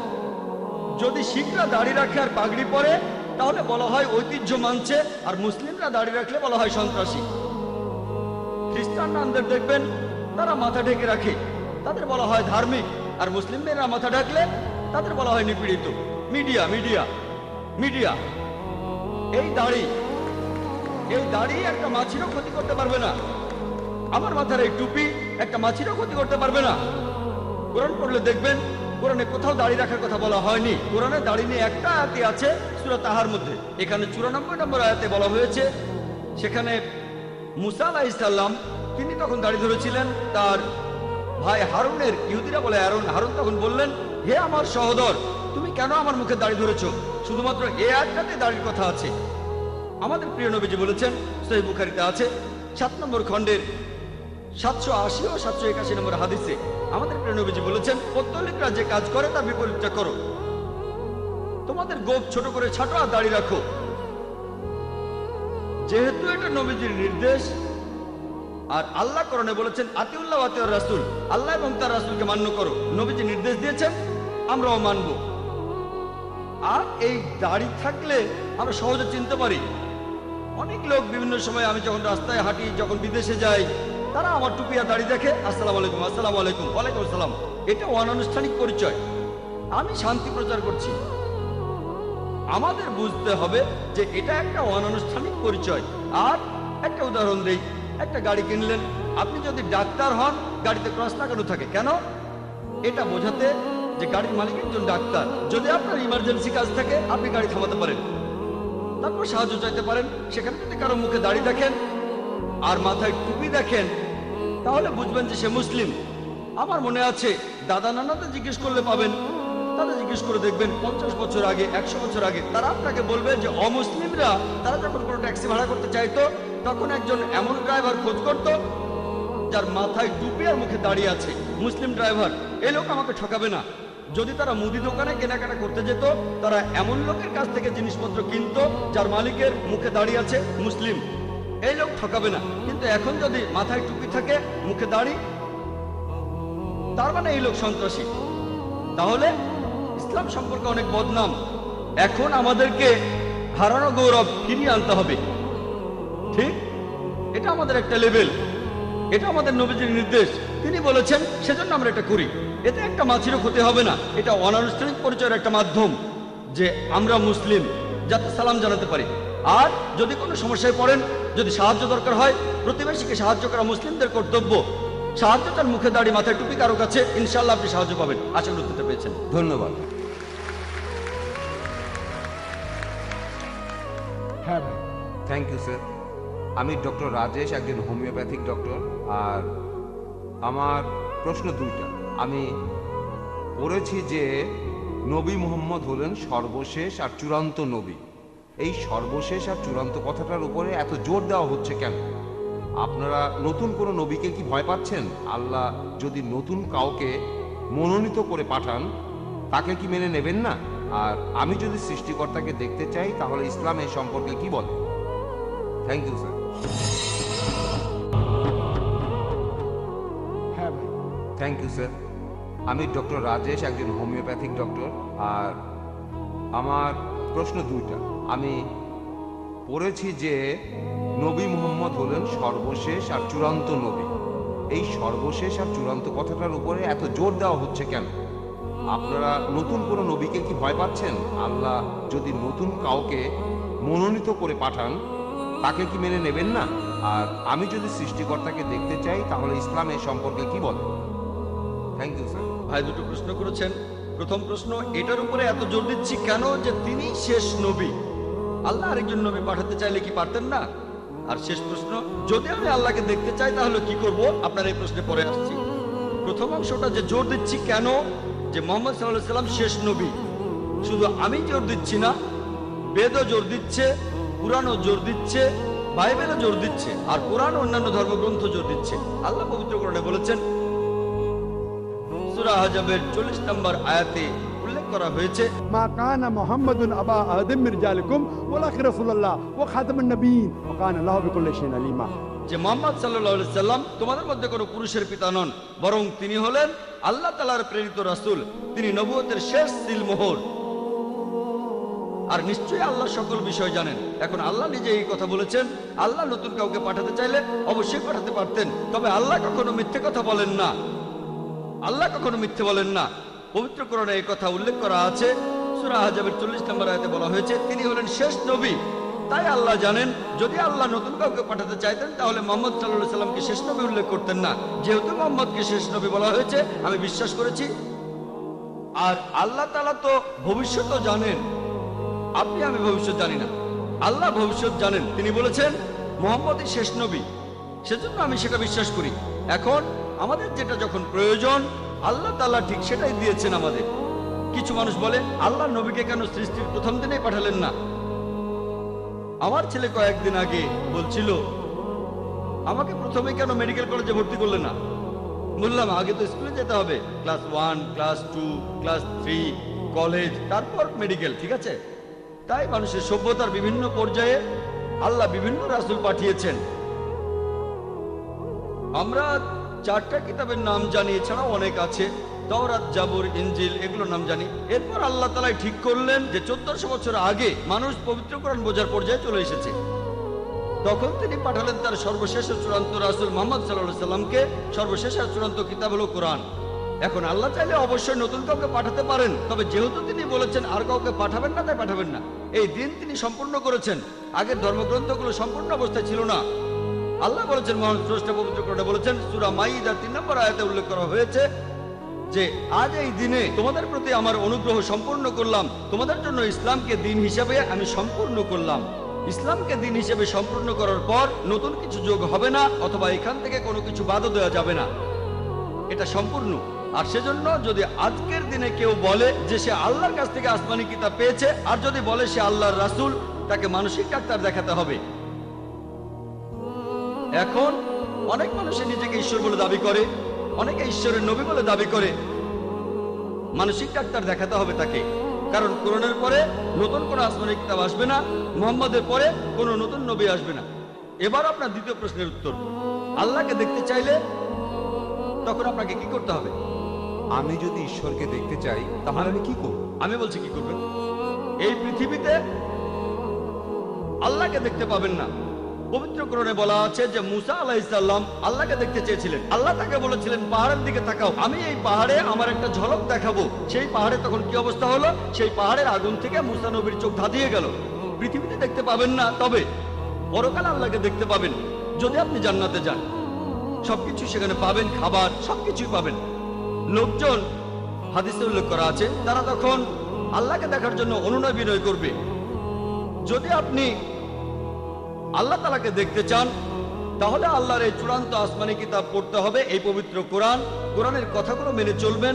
সর্বশেষ আর চূড়ান্ত নবী মুহাম্মদ সাল্লাল্লাহু আলাইহি সাল্লামের কথাগুলো মেনে চলবেন। যদি মুহাম্মদ সাল্লাল্লাহু আলাইহি সাল্লাম আর কোরআনের কথাগুলো আপনি মেনে চলেন, ইনশাআল্লাহ আপনি জান্নাতে যাবেন। যদি আমি মানি, আমিও জান্নাতে যাব। আর ইনশাআল্লাহ আমরা আল্লাহর আইন মেনে চললে জান্নাতে যাব। আর ইনশাআল্লাহ আমরা সেখানে আল্লাহকে দেখতে পাবো। আশা করি উত্তরটা পেয়েছেন। ধন্যবাদ।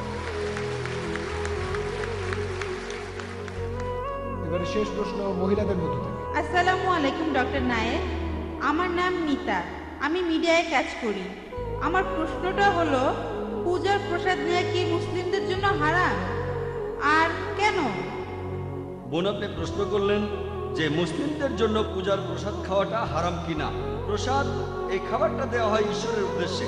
হিন্দুরা বিভিন্ন মূর্তির উদ্দেশ্যে প্রসাদ দেয়। পবিত্র কোরআনে মোট 4 জায়গায় উল্লেখ করা হয়েছে। সূরা বাকারার 173 নম্বর আয়াতে উল্লেখ করা হয়েছে, সূরা মাইদা 3 নম্বর আয়াতে উল্লেখ আছে, সূরা আনামের 145 নম্বর আয়াতে উল্লেখ করা হয়েছে, এছাড়াও সূরা নাহলের 115 নম্বর আয়াতে উল্লেখ করা হয়েছে। حرمت عليكم الميتة والدم ولحم الخنزير وما أهل لغير الله به। তোমাদের জন্য হারাম করা হয়েছে মৃত জন্তু, রক্ত, শূকরের মাংস খাওয়া, আর যে পশু জবাই করার সময় আল্লাহ ব্যতীত অন্য কারো নাম নেওয়া হয়েছে। তাহলে যে পশু জবাইকালে আল্লাহ ছাড়া অন্য কারো নাম নেওয়া হয় সেটা আমাদের জন্য হারাম। আর এই কারণেই পূজার প্রসাদ নিয়ে খাওয়া এটা হারাম ইসলামে। আপনি বেদেও দেখবেন, বেদের কথা বলছে, কারণ বেদ পরিষ্কারভাবেই বলেছে নাদাস্তি প্রতিমা আসতি, মহান স্রষ্টার কোনো প্রতিমূর্তি নেই, তার কোনো ছবি নেই, তার কোনো মূর্তি নেই, কোনো ভাস্কর্য নেই, কোনো ফটোগ্রাফ নেই, কোনো পেইন্টিং নেই। তাহলে বেদ অনুযায়ী ঈশ্বরকে খাবার নিবেদন করা নিষিদ্ধ। তাহলে দেখছেন যে বেদও এর বিরুদ্ধে কথা বলছে, এটা ভুল। মূর্তির উদ্দেশ্যে খাবার দেওয়াটা ভুল। একইভাবে যেহেতু কোরআন নিষেধ করেছে, মুসলিমদের নিষেধ করেছে খাওয়া যাবে না, নেওয়া যাবে না, এটা ভুল বোন। আশা করি উত্তরটা পেয়েছেন। স্যার, আরেকটা ব্যাপার, আমি একজন হিন্দু, মাঝে মধ্যেই গুরুদুয়ারায় যাই। গুরুদুয়ারাতে কোনো মূর্তি নেই, মূর্তি পূজা হয় না। গুরুদুয়ারাতেও প্রসাদ বিলানো হয়, এটাকে বলে কানা প্রসাদ। এই প্রসাদও খাওয়া যাবে না, এরকম করার কারণটা কি? সুন্দর প্রশ্ন এই প্রসাদ তো কোনো মূর্তির উদ্দেশ্যে না। হ্যাঁ ঠিক বোন, আমি আপনাদের গুরু গ্রন্থের একজন ছাত্র। আর দেখবেন যে শিখদের কথা অনুযায়ী ধর্মগ্রন্থ, প্রথমে আদি গ্রন্থ, গুরু গ্রন্থ, এখানে ঈশ্বর একাত্মবাদ নিয়ে বলা হয়েছে। সেখানে বলা আছে যে মহান স্রষ্টার কোনো মূর্তি নেই, ছবি নেই। মহান স্রষ্টাকে সেখানে বিভিন্ন নামে ডাকা হয়েছে, রাহিম, কারিম, আল্লাহ, অনেক নামে। এখানে আমাদের মিল আছে। তবে দুর্ভাগ্যজনকভাবে যখন গুরুদুয়ারায় যাবেন, যদিও শিখরা এমন কোনো স্রষ্টাকে বিশ্বাস করে না যার কোনো ছবি আছে, তারপরও তারা উপাসনা করে গ্রন্থকে, মনে করে গুরু, কারণ গুরুর এখন নেই। আর সেখানে যে প্রসাদ দিচ্ছেন সেটা পরোক্ষভাবে একই জিনিস। শিখ ধর্মগ্রন্থ বলছে মূর্তি পূজা করা নিষেধ, এখানে তারা পরোক্ষভাবে খাবারগুলো স্রষ্টাকে দিচ্ছে। আর এমনকি গুরু গ্রন্থ বলছে স্রষ্টার খাওয়ার প্রয়োজন হয় না। তাহলে আপনারা স্রষ্টার সামনে কেন খাবার দিচ্ছেন? পবিত্র কোরআনে সূরা আনামের 14 নম্বর আয়াতে বলা হয়েছে আল্লাহ সবাইকে খাওয়ান, কিন্তু তার খাওয়ার প্রয়োজন হয় না। তাহলে স্রষ্টাকে খাবারগুলো কেন দিচ্ছেন? কেন দিচ্ছেন তাকে? তাহলে বোন, আপনারা আদি গ্রন্থ মেনে চলছেন না, আপনারা গুরু গ্রন্থ মেনেও চলছেন না। মহান স্রষ্টার কোনো খাবারের প্রয়োজন হয় না, তিনি কোনো খাবার ছাড়াই টিকে থাকবেন, তিনি সবাইকে খাবার যোগান দেন। আশা করি উত্তরটা পেয়েছেন। ওয়াখির দাওয়ানা আলহামদুলিল্লাহি রাব্বিল আলামিন। আমি দর্শকদের আরো কিছুক্ষণ ধৈর্য ধরে থাকতে বলবো, কারণ স্টেজে আসছেন আমন্ত্রিত অতিথিরা যারা এসেছেন আমেরিকা, কানাডা, আরো বিভিন্ন দেশ থেকে। আমরা সবাই তাদের একটু এক নজর দেখতে চাই। তাই আমি অতিথিদের অনুরোধ করব, Yasir Fazaga, Sheikh Zafar Idris, দয়া করে আপনারা স্টেজে উঠে আসুন। দর্শক শ্রোতারা আপনাদের দেখবেন। এইসব বিখ্যাত বক্তারা পৃথিবীর বিভিন্ন দেশ থেকে এসেছেন। তারা ডক্টর জাকির নায়েকের চেয়ে অনেক বিখ্যাত। এই কয়দিন তারা এখানেই ছিলেন, অনেক দর্শকে হয়তো তাদের তখন দেখেননি। তাই বক্তাদের অনুরোধ করছি, আমি দর্শকদের অনুরোধ করব একটু ধৈর্য ধরে বসেন। আমরা এখনই অনুষ্ঠান শেষ করব। স্টেজে আসছেন doctor Bilal Philips, Yasir Fazaga, Sheikh Zafar Idris Sudan থেকে, doctor Osman Siddique al Qari Saudi Arabia থেকে, কারি শেহেরজাদ এবং ডক্টর মামদু মোহাম্মদ।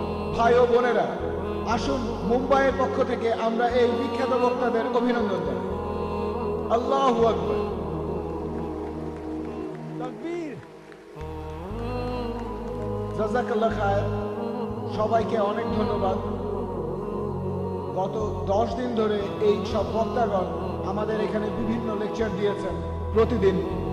আমাদের এখানে ওনাদেরকে পেয়ে আমরা আসলেই গর্বিত। ওনাদের সাথে আমাদের সময়টা আমরা সবাই উপভোগ করেছি।